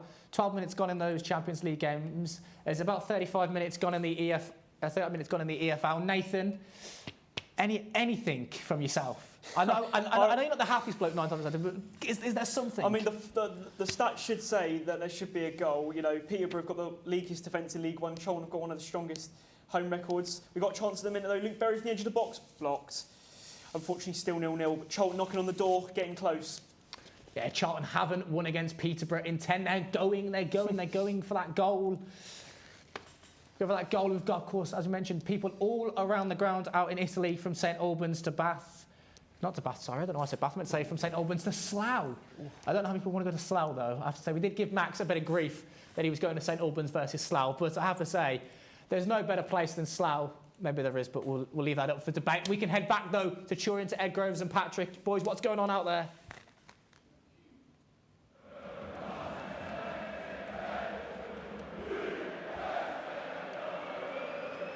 So we're here at the Allianz Stadium, and it's been all Juventus so far, really. Juventus have had 2 or 3 early chances, testing the goalkeeper. Dangerous player so far, I'd say Yildiz, Timothy Weah. Timothy Weah. Yeah, he's been very good down the right-hand side. Yeah, he's playing right back, but he keeps bombing forward, he keeps getting in, he's put a few crosses in the box that haven't met anyone. But yeah, Juve are looking a much better team so far. PSV, they're just settling into the game now. It's took them 15 minutes, but they're starting to settle. The atmosphere is incredible. Absolutely buzzing. From both sets of fans, the away fans are literally just next to us. They are going absolutely crazy. De Jong's just had a chance, but he's headed it wide. So as you can hear, for the pleasure of the Juve fans, that going wide. But yeah, it's buzzing in here. Incredible. And we'll actually in the studio. It's incredible here. Show the pitch.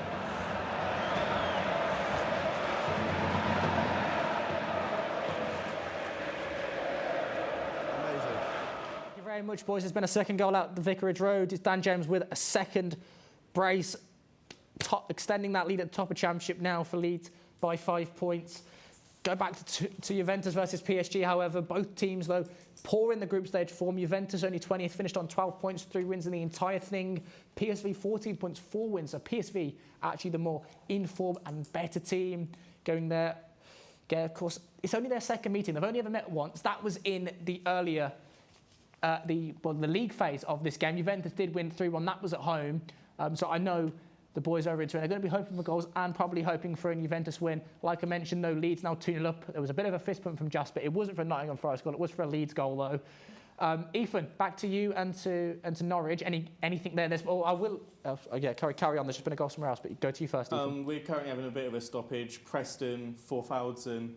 He went sliding in on a challenge against Lewis Dobbin, and whilst Lewis Dobbin went down, his knees connected with his head, and they're just recovering from that, getting their waters in. Back to you. Thank you. I did just mention there was a goal just before we cut to Ethan. I don't know if we can go to him. Marlon, there's been a second goal at Exeter. Can we get to Marlon? Is it possible? Is he available to tell us about that second goal?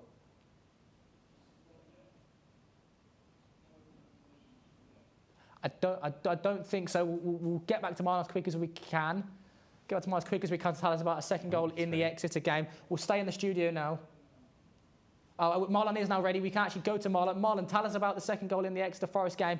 Have Exeter doubled their lead? Yeah, well, it's all gone very quiet up here on the terrace, and that is because the visitors have equalised.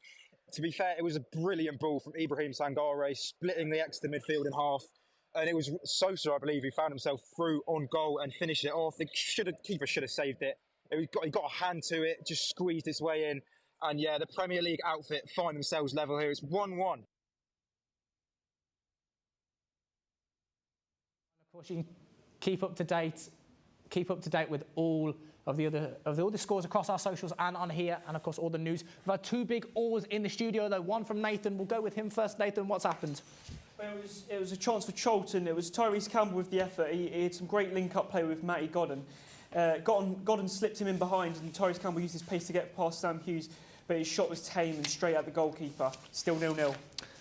And the second big ooh came from Connor. What's happening? It was a big ooh, Connor. It's still 0-0, but Maximiliano Araujo had a beautiful run through, and then outside the box he takes a shot and it smashes against the crossbar. Really unfortunate not to have scored that, but it's still 0-0, but I reckon Sporting will get the next goal. Goals flying in. It's half-time in the EFL Trophy game. Wrexham versus Bolton. Of course, that game, massive implications for the league. Teams can move up into the automatic zones tonight. There's been a third goal at Leyton Orient. It is a third goal for Leyton Orient. Galbraith with the goal. Ethan, you mentioned there was just a bit of stoppage in play. Has that resumed? Yes, there was a following bit of stoppage when Dwayne Holmes got caught late by Shane Duffy. Ooh. There was no yellow card given. I'll let Nathan take over from the reins with whatever's happened. Well, we'll come to Nathan in a minute. Shay is apparently ready for us at the Broadfield Stadium for Crawley versus Stevenage. Shay, what's happened there? There's another big goal. There's another big goal. It's okay. It's Crawley Town 0, Stevenage 0. A massive chance for the home side as Tola Shawamni slid in. Rushan Hepburn Murphy, he should have made it 1-0. His shot's just gone wide after trying to chip the keeper, but a massive chance for the home side, Crawley Town. Crawley Town 0, Stevenage 0. Well, we've had oohs and ahs and goals in the studio. It's the first goal in the Champions League for the night. Jasper, what's happened? Erling Haaland, Cameron. Erling Haaland, he scored for Manchester City. Real Madrid have been dominating the game.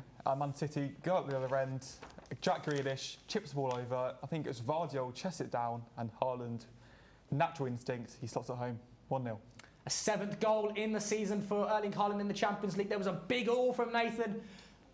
I mean, are you just surprised that this ball's not gone in the back of the net yet?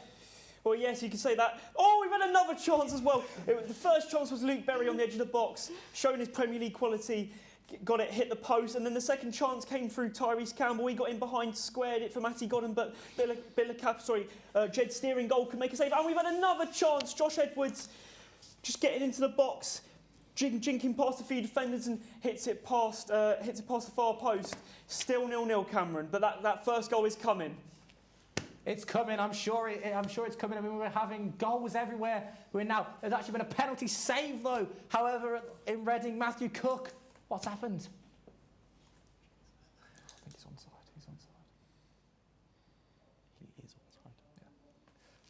Unfortunately, we've lost Matthew Cook there. We'll try and get him back as quick as we can. Nathan's almost having goals. Jasper's having a goal. Ethan's having a goal. Connor, you've not had a goal yet. What's going on, man? I do not know. Honestly, there has to be a goal soon because this game really does deserve it with some of the attempts that have been had for both Dortmund and Sporting. So fingers crossed, a goal happens very soon. We do have a VAR check here. Oh, there is a VAR check. Is it for that? Is it for the City goal, Jasper? It is for the goal. I'll let you know what happens.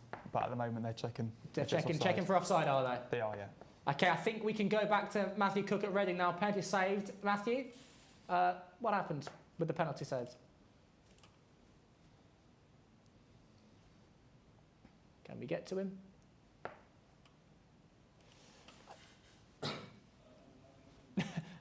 No, we can't get to Matthew Cook. Don't worry. I mean, the man has had, unfortunately, a few technical difficulties today. He came in the studio, came in the newsroom, thought the equipment just wasn't working for him. We got it working. He got his notes. He got away, and we thought we were ready for him. Unfortunately, he's just not going. But one place what we can head to that's got a lot of fun, and a lot of excitement is once again Sharkies with Josh and Zach. Gentlemen, what's the atmosphere like over there? How's it going?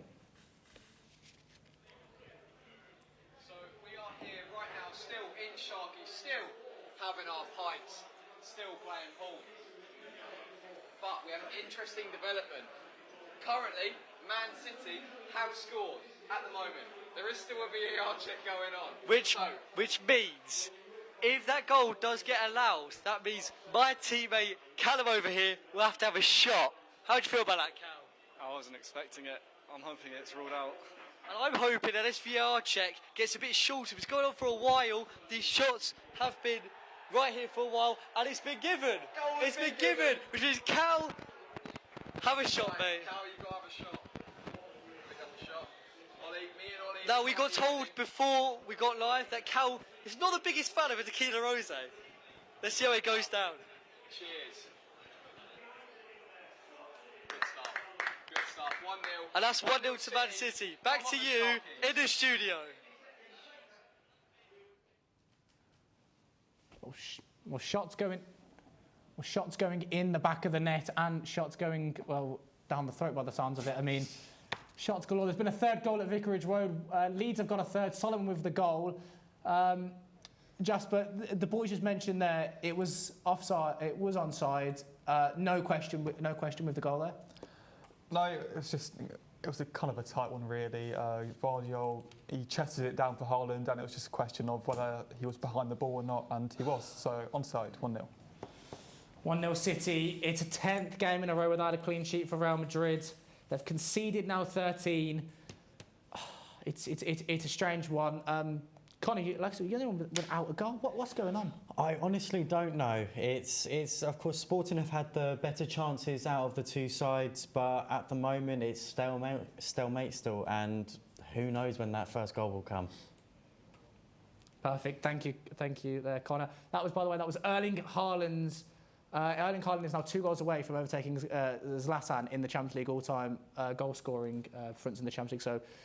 The man isn't human. I know he's slowed up a bit since last season, but he is absolutely ridiculous. Let's go back to the Championship and let's go back to Ethan Cook.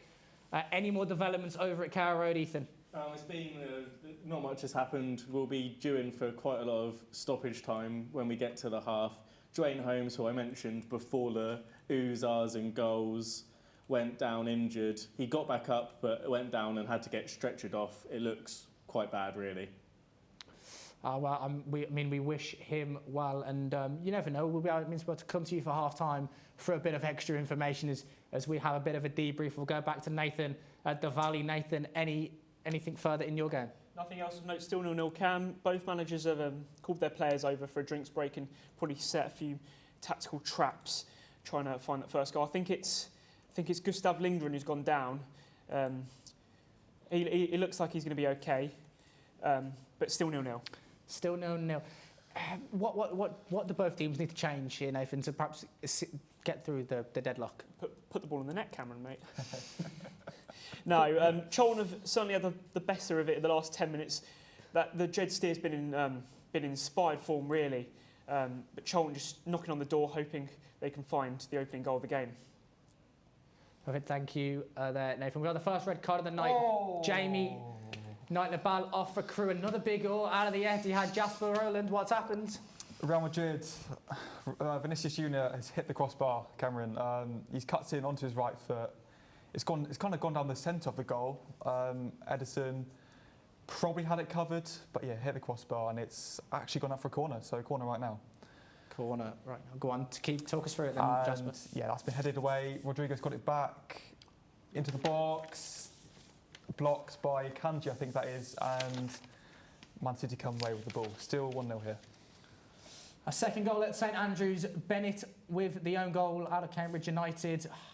I mean, Birmingham's people were not shocked that they went down last season, but again, I think not shocked that they've walked in League One at this rate. A first goal at the night at Wimbledon. It's a penalty for Stevens there, 1-0 up against Crew. Wimbledon, though, 2 wins in their last 5. They're on track to get a third. Can actually move into the automatics today. Crew can move into the playoffs, however, with a win. So both teams massively need a win. It's now been a third at St Andrews. One has brought 2. Dow's got a goal. Cambridge are absolutely collapsing in our eyes. We can finally hear about that missed penalty in Reading. Matthew Cook. We did that. Yeah. Oh. First. Well, thank you, Cameron, and apologies for the technical difficulties there. I'm not sure what that was about, but what I can say is it was a fantastic double save from Joel Pereira, from John Marcus. Apologies.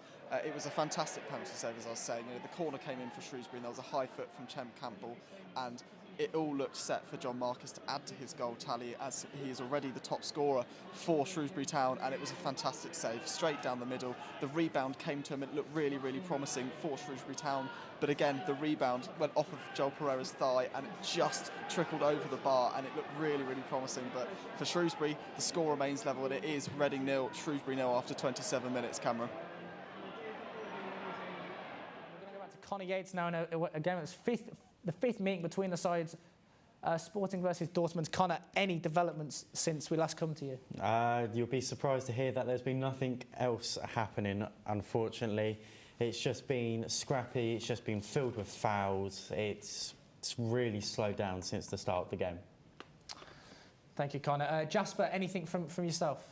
No, the game's kind of settled down. Man City controlling possession. That's what they want in this game, I think. Jack Grealish, no, he's not going to get that. Yeah, it's kind of settled down. Real Madrid came close to scoring, but that's the only chance they've had, really. Is it worth Man City sitting back at 1-0, considering they've got to go to the Bernabeu next week? Surely I know defensively they've struggled, but surely they've got to push on. You know, Real Madrid have not been well defensively in recent times. Surely they've got to push on. Maybe get a second or a third heading to the Bernabeu. Yeah, you would think so. I think that's what they're trying to do, but I think they want to take control of this game. I think they know how dangerous Real Madrid can be. You know, that front four of Bellingham, Vinicius Junior, Rodrigo and Mbappe. You know, you can't take your chances. Vinicius Junior is in a promising position here. No, nothing comes of that. So yeah, I think City will control this game, and they will definitely want to push on to get two or three, maybe. Well, we'll come from the City game in the studio to the City game at Sharkies. Boys, what's going on out in Sharkies? So, despite all the football going on around here, the biggest game we've got going on right now is me versus Zach at pool. As you can see right now, I am 2 shots away from winning. I've got to put 1 yellow and 1 black. Can I do it? I don't reckon so, Josh, but let's see what happens here. Shall we have a look then? We shall.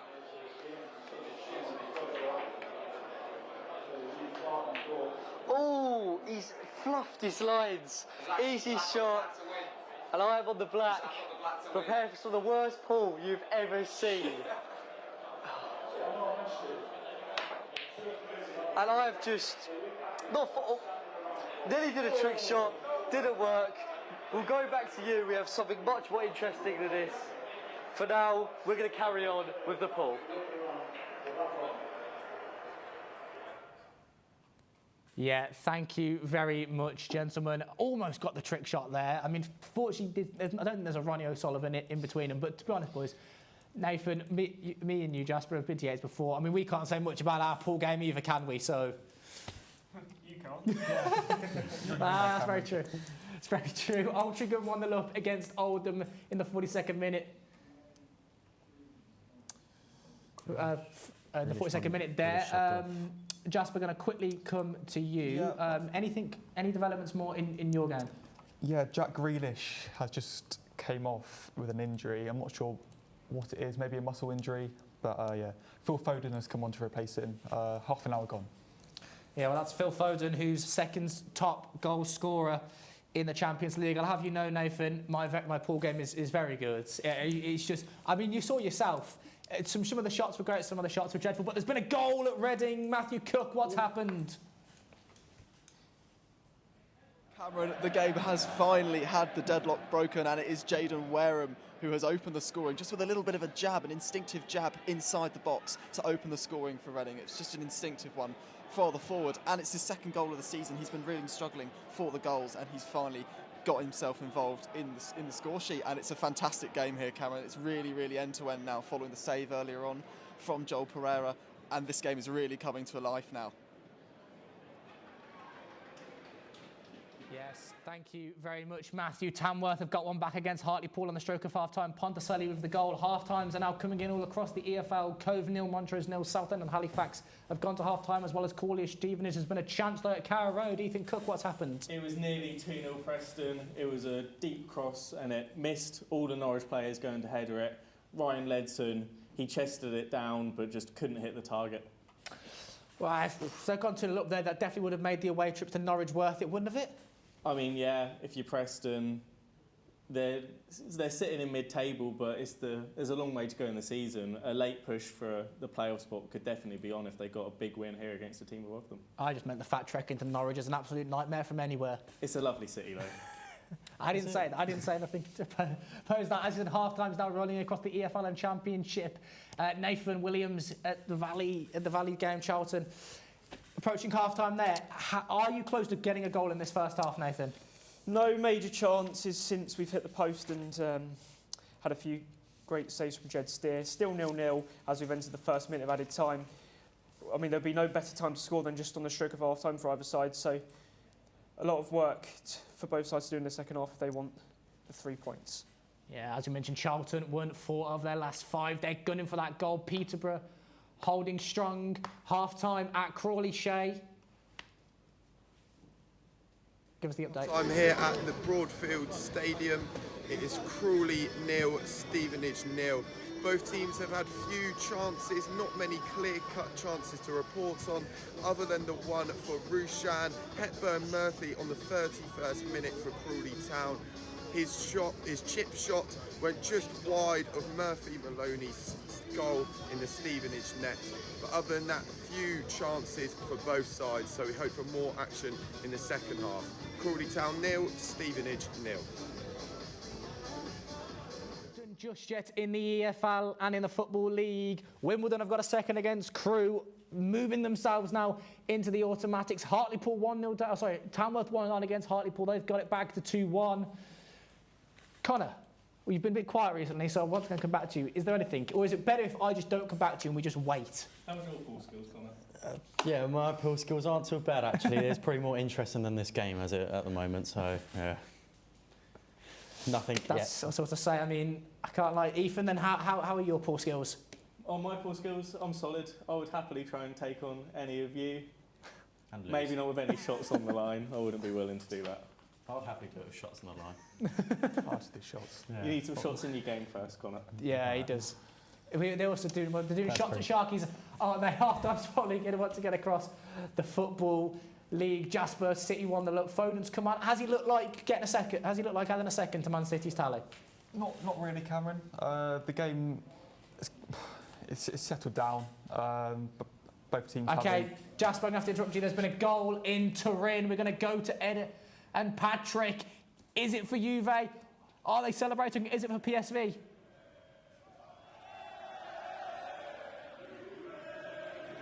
Juventus have scored. It is 1-0. Weston McKennie with a half volley on the edge of the box. There was a scuffle, there's a couple of shots, but Benitez saved well. But McKennie just strode onto the ball, half volley, side winding technique, and smashed it down the middle. But Benitez absolutely no chance. and it's 1-0. The atmosphere is incredible. Yeah, they came after a flurry of chances from Juventus, who broke well down the wing again with Weyer. The ball come across, ball into the box, shot, great save from Benitez. Another shot came out to McKenna on the edge of the box, who side-wided it in. It was a great finish, and it's 1-0 to Juventus. Back to you guys in the studio. Yeah, thank you, boys. That's a third goal in the Champions League for Weston McKenna. He scored actually in this fixture in the league phase, half-time at Charlton. Nathan Williams, sort of a bit of a first-half debrief from you. What's been more entertaining, the shots at Sharkies or that game? Probably the shots in Sharkies, actually. Been a bit underwhelming. Charlton have had the better of it. As I say, hit the post through Luke Berry around the 30-minute mark. Jed Steer's been in inspired form. Nathan Jones will be just frustrated more than anything. I think he can come out, if his side can come out in the second half and replicate that performance, there certainly could be a goal coming their way. Yeah, absolutely. Thank you, Nathan. We'll sure back to you for the second half and also throughout this half-time. But it is half-time in St Albans versus Slough. Max Freeman, he's in the cold. What's the half-time report? Yeah, half-time in St Albans, Cam. I tell you what, St Albans will be really, really disappointed that they're not 2-3-0 up. Really, really disappointing. Honestly, they had those early chances. Like you. Saved excellently, to be fair, by Charlie Horlock, the Slough Town goalkeeper, to his left. And ever since the penalty, it's all been St Albans constantly piling on the pressure. Another chance fell to Alfie Bendel, and it was a poor miss straight at the goalkeeper. But apart from that, it's just been St Albans really trying to build up in their own in the Slough Town half, trying to create a chance. A lot for Slough Town to do in the second half if they want any chance at winning this game. But St Albans will be keeping themselves that they're still 0-0 at Clarence Park. Sorry about that there. So yeah, Clarence Park, half-time, St Albans City 0, Slough Town 0. Back to you guys in the studio. In the warm for the half-time. Big chances, though, for Jasper Rowland. Yeah. He's not had one, he's not had two, he's had three oars. Three massive chances for Man City. You came to me 2 seconds too early, Cameron. Phil Foden almost scored an absolute screamer. Courtois tipped it over for a corner. And then that corner, Akanji hits the top of the crossbar. Erling Haaland also came close to scoring. So Man City should be well ahead in this game now. Well ahead. Well, I can't believe it. I mean, I know he's at Reading, but I think Matthew Cook will be quite happy with how things have gone. I have to say, was better to hear Green Day at St Albans. It's a strange one, isn't it? I mean, Max can vibe to some Green Day at half-time in the warm. Connor, there was a bit of an awe from you just as we were with Max there. Yeah, so from about 20 to 25 yards out, Conrad Harder took a really powerful knuckleball shot and it caught Kobo off guard, but he just managed to hit it out. But other than that, that's the only big thing so far. Yeah, big things so far. I mean, the goals look like they're coming, gentlemen, which is a good omen for the second half. Ethan, stoppage time in your game, how much added on are you expected to have? I think it could be getting close to 10 minutes. It was a long time that Dwayne Holmes was on the floor, and that's been with even more little injuries going on for. It's been a very nippy game, a lot of hard tackles and some slight late ones. Ref hasn't pulled out the card yet. I think we could definitely see some in the second half. Not pulled out the cards just yet. Not had many cards, of course. Only the ones sending off so far. It's very rare for the EFL, and that didn't even come in the Championship. I think they came in League 2 or the National League. Half-times, though, rolling around all across the EFL here on Solent Sport News Soccer Night, and it's an all from Connor. Are you getting the goal? No, or no? Still not. Unfortunately not.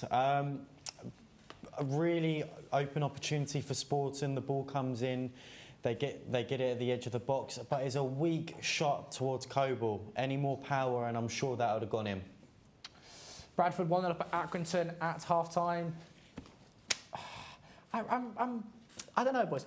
EFL, it's chaos. It's because we've not had much chaos. Can we expect some in the second half there from the boys in the EFL seats? I definitely think so. I think this game, there's lots of talent on the pitch from both sides. Norwich, I thought they'd won a free kick there, but it was given the opposite way. It would have been the dangerous one. But a lot of time, a scrappy game, and I think you'll definitely see more goals from me. Well, we'll go to Connor just in a minute. We're going to go actually to Bristol Rovers for the first time since this preview. Melvin Armstrong, what's happened? referees had a bit of a questionable performance today. Both sets of fans questioning the referee's decision. There's been very few shots on target, nothing too special. The closest was Olefu taking a shot headed, which was saved by the goalkeeper. Nothing too special. I mean, I expect to see 2 goals at least in the second half, but we'll see what happens there. Back to you in the studio. Thank you, Malvin. Cutting edge report. That's what happens when you bring in a Sport or Nothing podcast journalist right there.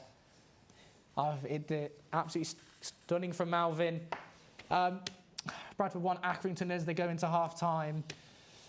Half-time approaching in the Champions League. They're about 5 minutes away. No goals just of yet. Charlton's at half-time. Ethan, have you got your 10 minutes on that you thought, or is it more, or is it less? It hasn't been decided yet. It's not even on yet. Still under 40 minutes. So, wow. A lot of injuries in that game. How long was he down for then with his injury? It was hard to keep time with lots of the oohs and the ahs. I was getting slightly distracted by all the boys' actions, but it was at least 5 minutes. Okay, thank you there, Ethan. I mean, we'll let these... Connor's looking at me like he wants to say something. I was going to go to Nathan for Charlton versus Peterborough. Instead, I'm going to go to Sporting and Dortmund. Connor, you're looking at me like you want to say something. It's almost getting to the end of the half, but it's getting more and more interesting. I'm sure there'll probably be a goal just before the half. Jamie Bino-Gittins, of course, I had previously mentioned he was one to watch in this game. Beautiful solo run down that left wing.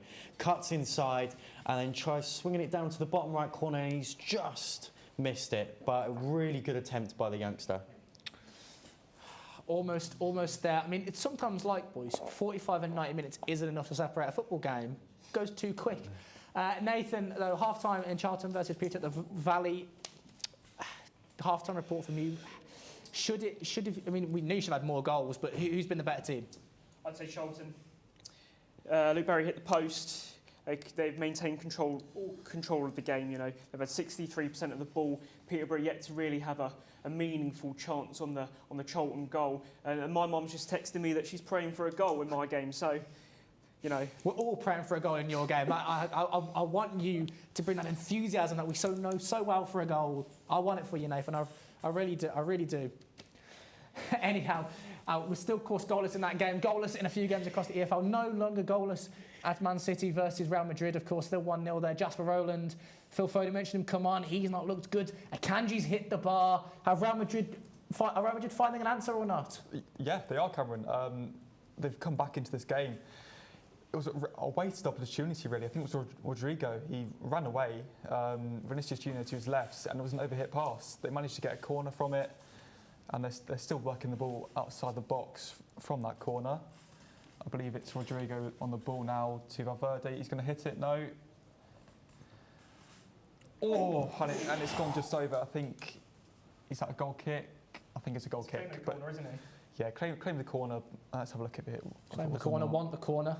No, it's a goal kick. But yeah, Real Madrid looking dangerous.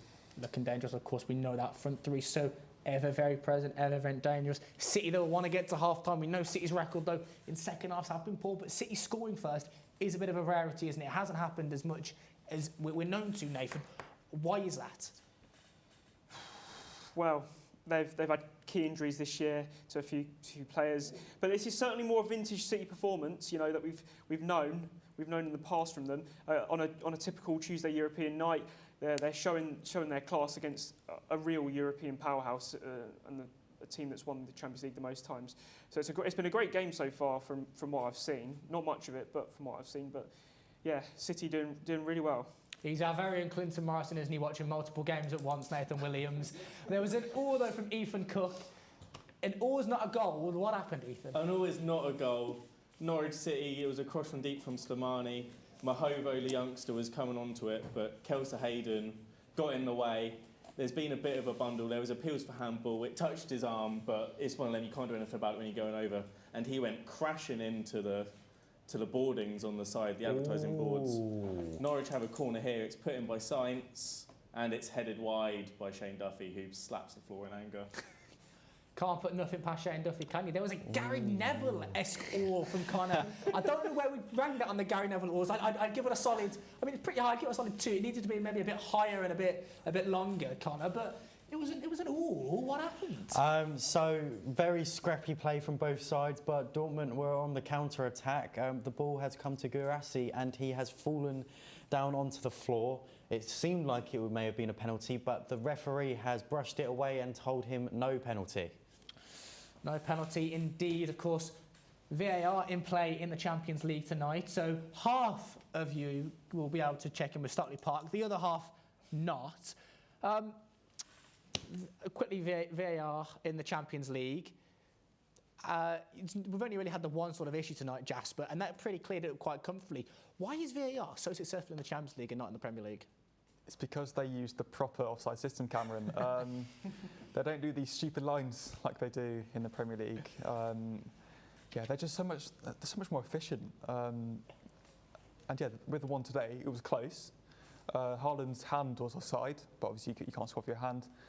So they dealt with it pretty swiftly. So yeah, I think it's much better than the Premier League, definitely. I do like that cutting edge reporting, of course.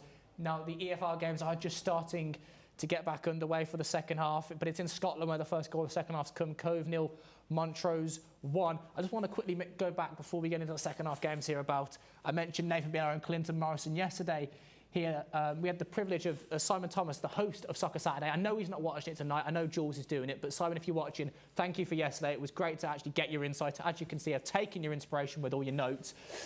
Gentlemen, I don't know how many of you were in the Simon Thomas sort of call yesterday, but it was very strange, I felt. Someone who you've watched on the TV, almost being there. He was very good, and a very big thanks for all of us for him to coming in there. Just quickly, your thoughts on that. You'll be taking this job soon, Cameron. Yeah. But yeah, I thought it was really good to, listen to someone who's established in the industry, who's doing something that maybe I want to do in the future, giving us loads of advice, what to do. So yeah, I found it really, really helpful. Absolutely. Connor? Yeah, I think it's really good getting insight from the professionals out there, and you can learn on how they do their things, and you can sort of take bits from everyone and make your own style of it. But it's really good getting that kind of advice from someone who's been working for Sky Sports as well. Absolutely. Nathan? Yeah, someone with such pedigree in the journalism industry, for him to come in and show us some of his tricks and how to do so well in the industry was great to see. I'll come to you in a minute, Ethan. We need to put, if the social media people could do this and put an awe counter from everyone here tonight, because there's another awe for Jasper Rowland, plus another one for Connor. Jasper, what's happened at the Etihad? Kylian Mbappe, it's almost a certain goal. I think it might have been, it was a Kanji again with another block. Mbappe on the edge of the box, curled his shot, it was going right into the bottom corner. Kanji blocks it and it goes out for another Madrid corner 2 minutes to go in the first half, Cameron. Ethan, I know you're fully focused on your championship game. That is now, I think, into you. Are you now into your extended added time? We got 7 minutes in the end. Wow. 7 minutes, but quickly, Simon Thomas came in yesterday. How great it was to have the host of Soccer Saturday, something that we're now kind of doing in a way, talking to us about it. I think it was incredible to hear from him. He's such a smart mind, especially seeing someone who wasn't a player. Often you see players in these roles, and it's harder to get in when you're not a player, like none of us are. And I would love in the future to join him and Jake Humphrey for Norwich fans covering football on mainstream TV. We need more Norwich fans. I wouldn't say they're extinct, but they're definitely, you don't see them about as much. Norwich, though, great support, great fans. Oh. They are. Sorry, I'm not sorry. I mean, I wish I'd now kept a tally of this. Half time here. It's half time. It's at the Sporting Club de Portugal. That's 0-0. Go over to Jasper again. Jasper, this all-to goal rate is lower than Darwin Nunez's shot-to-shot conversion rate. What's going on? I'm sorry. I promise you goals, Cameron, but I do not know how Real Madrid haven't scored in this game. The ball they worked it out to the right-hand side. I think it was Rodrigo again. He crosses the ball, it goes through everyone, Mbappe at the back post, and he skies it. And that should be half-time in a few seconds, Cameron. Yeah, so it looks like it's going to be half-time. Man City 1, Madrid 0. Half-time. What defence is winning out in the Champions League. I've just had a friend of mine, Matt Ponter, a former student here at Solent Uni, tell me he's counted 19 awes so far between. I don't know if that's Jasper alone or if that's just the four of you. I'm going to say it's probably about 15 to Jasper, maybe 3 to Connor, 2 to Nathan, 1 to Ethan. Sounds about right. It's not including the ones when we were around the grounds as well. No. There was plenty. I don't know, it may have counted. We didn't actually get a chance to go to them, so I'll tell you now, Nottingham Forest have gone 2-1 up against Exeter, Town away with the goal. I'm sure we'll hear from Marlon in no time with that. That game's like gone to half-time. I mean, Exeter, the 1-0 up. Forest's power, just probably a bit too much for them in the end. We'll get the half-time report, though, from these 2 Champions League games. I know, Nathan, yours is just about to get underway, so we'll let these reports go through and then we'll come to you. Don't worry, Eve was in the first half, so we're going to be here for the long haul. We'll start with Connor, half-time report you for Sporting 0, Dortmund 0. Well, it's been very end-to-end overall in the half. It's been very scrappy. Both teams have been very up for it. But in terms of the better chances, I would say Sporting have had those. I'm sure they'll be subbing on Gyökeres soon, and then hopefully, fingers crossed, that's when the goals start flooding in. Yeah, Gyökeres, a big chance creator. Of course, he's got the most goals for Sporting in all competitions in the Champions League this season already. I mean, he's impressive. I mean, I can see why Ruud Borges wanted to keep hold of him in January. And you know the likes of Manchester United and Rupert Amorim were very, very interested in him.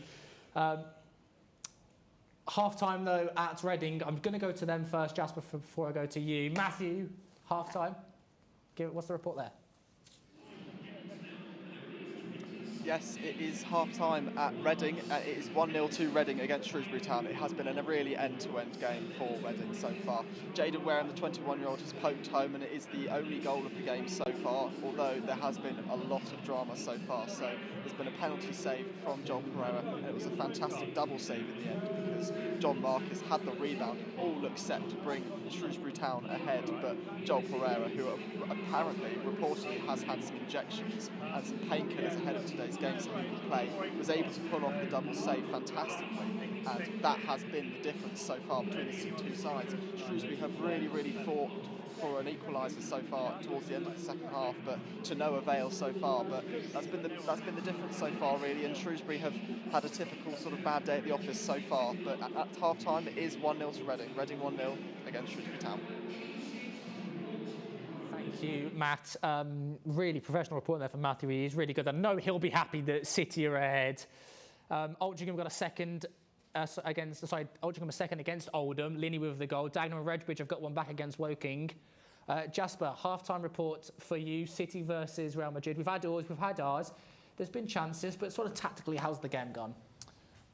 Well, I think it's clear that Man City want to dominate possession, and they have 56%. They want to control the game, and they want to get to the Bernabeu with a lead, preferably more than one. But we'll see how that goes in the second half. It's been a real end-to-end game, Cameron. I think Real Madrid's dominating the attacking side of the game. They've come really close to scoring, whereas City as well. They had three big chances in about a minute. So yeah, I think Man City will be happy with their performance, and I think Real Madrid will be a bit frustrated that they haven't scored yet. Yeah, half-time now at Carrow Road. Norwich 0, Preston 1. Marlon is ready for us. We talked about that goal for Nottingham Forest. Half-time's come there now. Marlon, talk to us about that second goal for Nottingham Forest.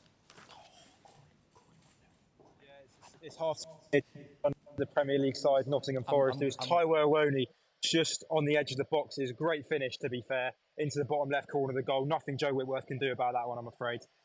It was surrounded by Exeter bodies, but he just found a way through, and that was the goal. That was the difference. So it's 2-1 to Forest. Half-time here. As it stands, Nottingham Forest will progress and play Ipswich Town in the 5th round of the FA Cup. Exeter City still hoping. They started this game very again with the early goal, but since then it's been all Forest. Forest keeping the ball inside their own half. And yeah, Exeter City are going to have to have massive improvements if they are to get through. Thank you, Marlon. I know we'll all be willing Exeter on the FA Cup dreams and hopes. We all love the FA Cup surprises when it's not your team that's getting knocked out by Plymouth in the early rounds. But no, I'm not complaining. We needed to have a rest and recover in time. And congrats to Plymouth, of course, they were the best side. Even though, as we mentioned, half-time at Carrow Road, bit of a half-time report from yourself. It's the story of an early goal. I think you see it in a lot of championship games, up and down. once a team scores, they sit back, and that's what Preston have done. Every time Borja Sainz gets the ball within 30 yards, he's swarmed by Preston players, stopping him shooting, and Norwich just haven't been able to get any clear-cut chances. Thank you, Ethan. I said to the boys in here, we've got to go to Shay because there's been a goal at Crawley Town. Shay, who's it for? It is Crawley Town 1, Stevenage 1. Crawley were the first to score on the 50th minute. A brilliant shot by Harry Forster as he rifled the ball into the bottom right corner after a bit of a scrappy mess in Stevenage's 18-yard box. However, the visitive Stevenage have gone right up the other end instantly, and Brandon Hanlon has got the equaliser. 2 quick goals here at the start of the second half at the Broadfield Stadium. Crawley Town 1, Stevenage 1. Crawley's goal difference has not changed then. It went down to minus 21. It's gone back to minus 22. They are on track to win 2-11. And it's still currently 1-10 at the moment. Connor was celebrating here jubilantly, and then it was like, just sucked all the air out of the room, though. We can go back to Turin. The boys are having a blast over there. Ed and Pat, what's going on in Turin?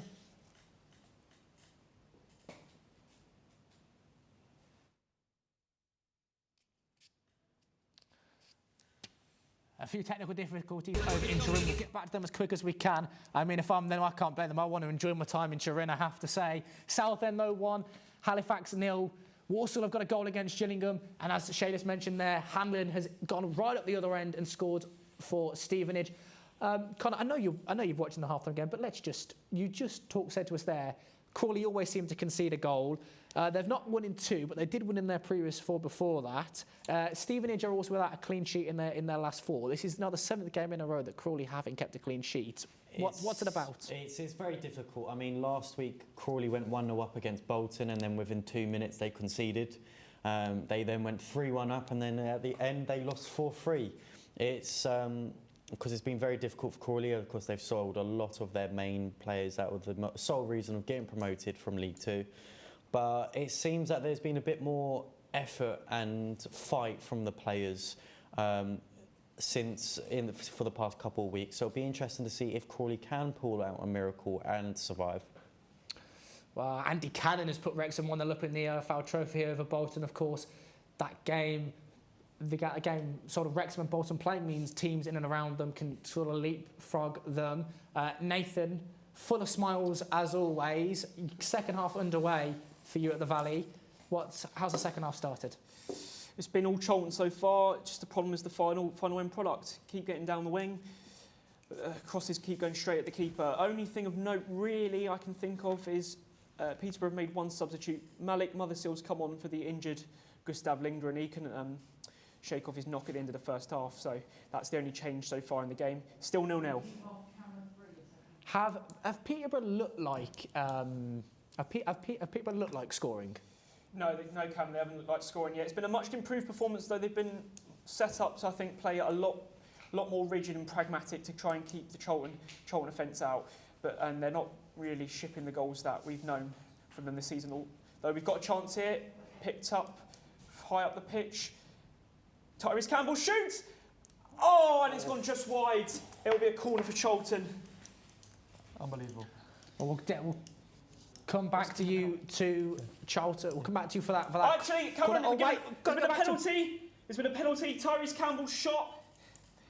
Greg Doherty's intercepted it. He's passed it to Tyrese Campbell. Campbell's shot, and it's come off the hand of, I believe it is Oscar Wallin, I think, at the back. No, it was not Oscar Wallin. It was... Sorry, Cam. It was number 25. 25, Sam Hughes. Penalty to Charlton. Right. Quickly then, we're going to quickly go to Bristol and Melvin. What's happening out there, Melvin? It's a goal for Stockport County scored by Isaac Oluwafe.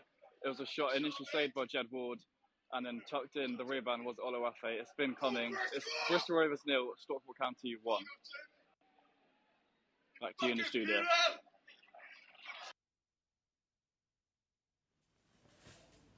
Again, no worries, that's fine. Technical difficulties once again. Let's go back to Nathan with that penalty though, Nathan. Talk us through it. So yeah, as I said, handball from Sam Hughes. It'll be Matty Godden, the man in form, to step up. He's put the ball down on the spot, shrug of the shoulders, ready to take. Oh, and he scored into the top right corner past Jed Steer. 1-0 to Charlton.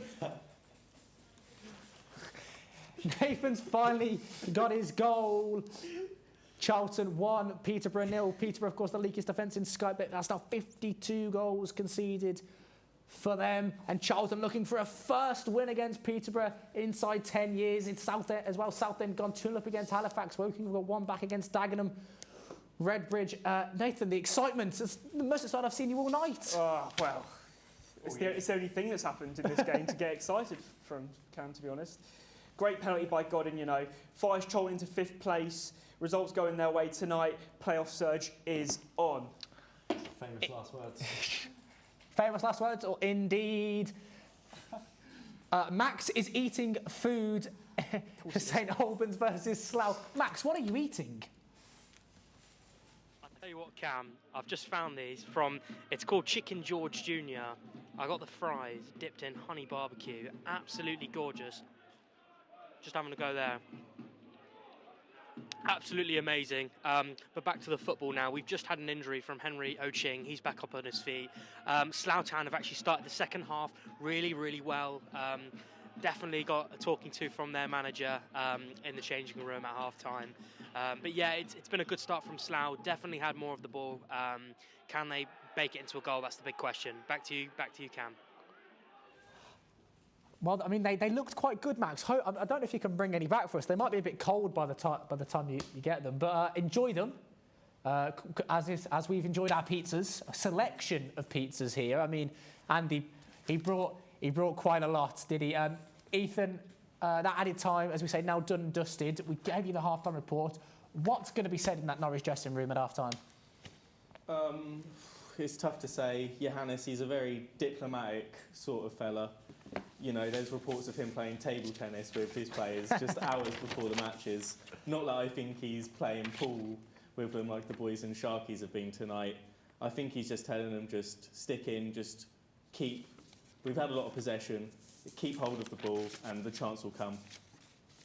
Thank you. Yeah, Oldham have got one back. It's Norwood with the goal against Altrincham. Nathan, that penalty for Charlton. Yes. It's got them a goal. Do they look like they're going to get a second? Just controlling the game, to be honest, at the moment. Settled down since the goal. Although Kane Ramsey has just gone down injured, it looks quite a nasty challenge from one of the Peterborough players. I didn't actually see who committed it. It's just been shown on the replay now. I think it's Manny Fernandez who's... Oh, it's a nasty challenge. He's shown studs showing he could be in trouble here. VAR turns that one. Yeah, VAR. Yeah, it's a nasty, really nasty challenge. Yeah. VAR he could be in trouble. Just waiting for the outcome of the referee. Nah, no punishment. No punishment. On the panel, is that a consensus that should be a red or? Yes. Yeah. 100% red for me. Absolutely. Stops up. More action there than your whole game. He's actually calling him over now. I think he might. Yeah. He's been sent off. It's red. It's actually a red. He's been sent off. Peterborough down to 10. Some of the Peterborough players are in shock. It will be Manny Fernandez sent off. Emmanuel Fernandez sent off for Peterborough in the 58th minute. Wimbledon have got a third against Crewe. Wimbledon all but now going into those automatics tonight, you would suspect, if results go their way. Down to 10 men at Charlton. Jasper, is your game back underway yet? Yes, it should have just got back underway for the second half. It's not underway yet, Cameron. It's not underway yet. Oh my gosh. The teams are in the tunnel, so a couple of minutes and we'll be back underway. It's a great tunnel at Man City. Well, my namesake's got a goal for Barrow. Cameron, he's put Barrow 2-1 up. He's doing the Cameron's absolute promise. I mean, he's a better footballer than me, so good job on the Barrow 2-1 up against MK Dons, of course. Like I said, keep up to date with all the news and all the matches and goals as going here and on our website on the Solent Sport News channel. Connor, Jasper said his boys were in the tunnel. Are your boys in the tunnel or are they coming back out? My players are just walking out onto the field now, so should be kicking off at any second. Kicking off any second. Second half's just about to get underway in the Champions League. Of course, only one game just going on in the second half. It is Charlton 1-0 up against Peterborough. Ethan's got a bit of a while till his second half get underway. Ethan, what you've seen from that first half, though, what is now is the expectation before the game where Norwich, ninth position in the league, is that now still the same, or is there something that you've seen that can kick-start them? I know it's not the scoreline you want, but... Like you said, Norwich definitely came in as favourites. I know Jasper definitely thought Norwich were going to win. I think there might be some money lost if they don't get their goal here. And yeah, I think Preston, they're just holding back well. When you play a 3 at the back, you can easily turn it into a 5, and that's exactly what they've done. It's going to be hard to break down, but who knows? I thought you weren't going to put that on. I thought you'd gone against it, putting the money on. You know, Norwich are home, they're decent, aren't they? Are they? Well, only Ethan knows that Hartlepool have got a second back against Tamworth, because if there's one thing Tamworth can do, it's leak goals. Trust me, I know. Bromsgrove Sporting not got a goal back yet against Alfchurch in the Worcester Senior Cup. Price made a good save. Theo Robinson had a chance, just dragged it wide there. Nathan, you're the only game going on, so once again, I'm going to have to come back to you. There's not really many goals going on my video printer. There's not many stats I can read out, so we'll have to go back to Nathan. 10 men now for Peterborough. 10 men now for Peterborough. Are they sat back? They've got to go for it now, surely. How do they approach this? Well, they're up against it, really, to be honest. Luke Berry for Charlton has been shown a yellow card, just denying a counter-attack. But Peterborough have been playing about with it from their back, their usual style of play. Nearly got caught out. Tyrese Campbell, some really good pressing. Peterborough on the attack now. Ricky J. Jones is in for... Oh, it's a penalty for Peterborough! Kane Ramsey brings down Ricky J. Jones. He gets him behind, and Ramsey's been shown the yellow card. Drama at the Valley. Drama at the Valley, indeed. We told you it was coming in the second half, didn't we, for Charlton, Peterborough? I'm going to come back to you, Jasper, because I'm going to go to Sharkies first. Gentlemen, what's the atmosphere now like in Sharkies? Whilst it was half-time, we decided to indulge in a local delicacy, Kentucky Fried Chicken. And as you can see, the bag exploded. So we thought we were able to bring it up into Sharkies. We were told by a reliable source that we were allowed to bring it upstairs. Apparently not. So we had to carry it back downstairs, and the gravy exploded. Unbelievable. Honestly, I can't believe it. The gravy exploded all over the chips. It went all over the bag. It's in my bag. Zach is currently trying to clean up my bag whilst I do this half-time talk. So, yeah, we've had a disastrous half-time here at Sharkies. We're still on the beer, which we need to forget this half-time ever even happened. The KFC exploded. It was still nice, though. Back to you in the studio. Yes. Thank you, boys. We're now teamless in here. We're going to quickly go back to that penalty, though, at the Valley. Nathan, talk us through it. You've already had one penalty gone in. What about the second? Yeah, well, it's about to be taken. There was a bit of argy-bargy on the side. Darren Ferguson, he's been booked for protest. I think he believed it was a red card, and it'll be Malik Mothersill, the substitute, to take number 7 for Peterborough. Starts his run-up against Ashley Maynard Brewer. Can Charlton preserve a clean sheet, or can Peterborough get back into the game? Malik Mothersill, referee blows the whistle, starts his run-up, takes a deep breath, and he scores, sends Maynard Brewer the wrong way into the bottom left. 1-1, Peterborough have scored. OK, thank you. Well, 2 goals all of a sudden for Nathan. We're now going to go to Shay in Crawley. Shay, what's happened over there? Stevenage 1 here at the Broadfield Stadium. Crawley have just made a double substitution as they look to go and win the game as the game has opened up in the second half. Kamara has come off with Doyle coming on, and Shoamnai has also come off for John Jules. Crawley Town have had some chances in this second half. As I said, the game has definitely opened up. And it's a big chance for Crawley Town to move further away from those out of those relegation places, as scores elsewhere at Cambridge, Bristol Rovers, Shrewsbury have gone in Cambridge favours, or are currently going in Crawley Town's favour. It's a big chance for them to get 3 points on the board tonight and try and move away from those relegation zones. Thank you. Crawley Town 0, Stevenage 0. Thank you very much, Shay. It's 4-0 now at Leeds. Joel Perot has got a 4th there. Nathan, he's had 2 penalties. He's now very animated. Nathan, what's happened at the Valley? just a good Charlton chance. It was Matty Godden. He was played through by Tyrese Campbell. Tried to work it onto his favoured right foot, but he was crowded out, and it remains 1-1. 1-1, like I said, Joel Pereira, our 14th goal there. Leeds have not lost in the league since the 30th of November. They're going to extend that for another match day. Their last loss was a 1-0 loss to Blackburn at home. This head-to-head, though, by Leeds and Watford. Leeds has now won the last 5 meetings. They're going to expect it to be 6. The last time Watford won was on that magical 2016 FA Cup run. Leeds are absolutely walking them and walking the Championship. And Nathan, once again, I've seen it. It's not joy, it's now anger, Nathan. What's going on at the Valley once again? Just frustration. It's been poor from Charlton since the red card, which is quite weird to say. You'd usually think they'd go on another gear and take real charge of this game, but Peterborough have really stood firm, got their goal, and currently denying Charlton from scoring another. Still 1-1. Still 1-1. Now the Champions League games have got back under. Will it start with Connor in Portugal? Connor, how's the second half started? A bit rusty, but this is probably one of the better chances in the second half. A beautiful ball has come into Girassi, and unfortunately he can't get his head on it as the goalkeeper just gets there before him. So at the moment, still 0-0. Still 0-0. How about yourself, Jasper? How's the second half started at the Etihad? And is it empty or is it full? It's not empty. Oh, shame. Cameron, no. But Man City have started the much better side. Erling Haaland hitting the crossbar from a deflected shot early in the first half. So yeah, Man City dominating so far, and Real Madrid need to step up their game if they want to get anything from this. Step up their game, indeed. You would expect nothing less from Real Madrid. Ethan, come back to you. I know your second half is it's not started just yet. It has. Oh, it has started. Now We're a few underway. minutes in. 15 minutes flies by when you're having fun, doesn't it? Ethan, how's the second half started at Carrow Road? It's been a bit hit and miss from both teams. It's been only a few minutes in. Both teams have had some wild shots flying over the bar. Norwich even blocked a couple of their own shots, which I don't think was talked about in the changing rooms. But no goals so far. Okay, well, we've only got 4 minutes left, boys, unfortunately, till we're off air. I mean, it's been an absolutely exhilarating night so far.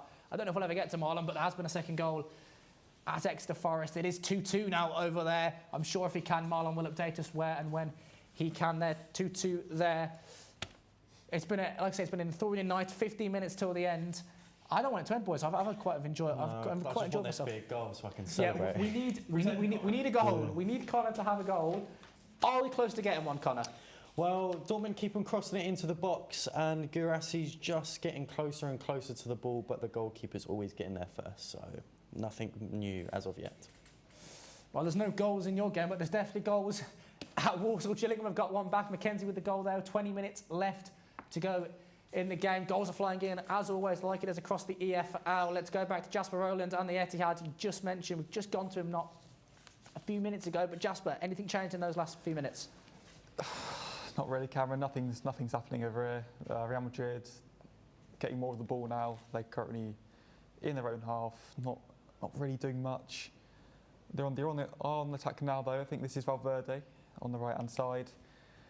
Into Mbappe, working around the edge of the box. Is there going to be a shot? Bear with me, Cameron. I'm bearing with you. Vinicius Junior. Oh, and it's just wide from Bellingham. So that's their first attack of the second half. So yeah, they're growing into the game. Growing into the game, indeed. We are ready. However, in Italy, there has been a second goal.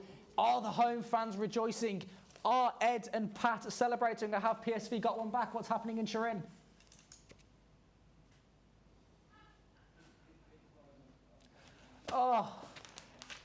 Oh no, it's frozen. We've lost. I mean, we'll try and get back to them before it's done. I want to hear about that goal. Ethan, come back to your Carrow Road. Is there looking like of a second? Not so far. It's still both teams finding each other out in the first 5 minutes, back and forth. Don't have the technical abilities that I think you're seeing in the Champions League games. A lot of misplaced passes, a bit scrappy. It's a late old night in Norfolk. It's nice. Is it a shock for Norwich? I don't know. I don't know, but we are, like I said, enjoying ourselves thoroughly here. The boys in Sharkies and the boys all across the Football League enjoying themselves. Honestly, boys, I might have to go join them in a game of pool after he's got into playing it. Big all though from Nathan Williams. 2 big alls. They've gone up in octaves. Nathan, what's happened? It's a corner from Charlton. Josh Edwards with the outswing with his left foot. It's been cleared off the line not once but twice by the Peterborough defence. Really, really standing firm, that Peterborough rear guard. Charlton pressing home to find that goal that would be very, very useful to them in their playoff surge. Okay, thank you very much there, Nathan. Thank you very much to all of you tonight. Unfortunately, we are wrapping up. One big or I can't come back to you. I'll just quickly tell you about that goal in Juventus. PSV got one back. Shrewsbury got one back. We're having big oars. Unfortunately, that's all we've got time for. Thank you for tuning in. Thank you to our whole panel. Thank you to the whole production team. Thank you for Solent Uni. We'll be back, though, in a few weeks. The audio team will come up here. We'll go down to audio. Until then, for Connor, for Jasper, for Nathan, for Ethan, for everyone on the road, I'm Cameron Jarvis. Until next time, bye-bye.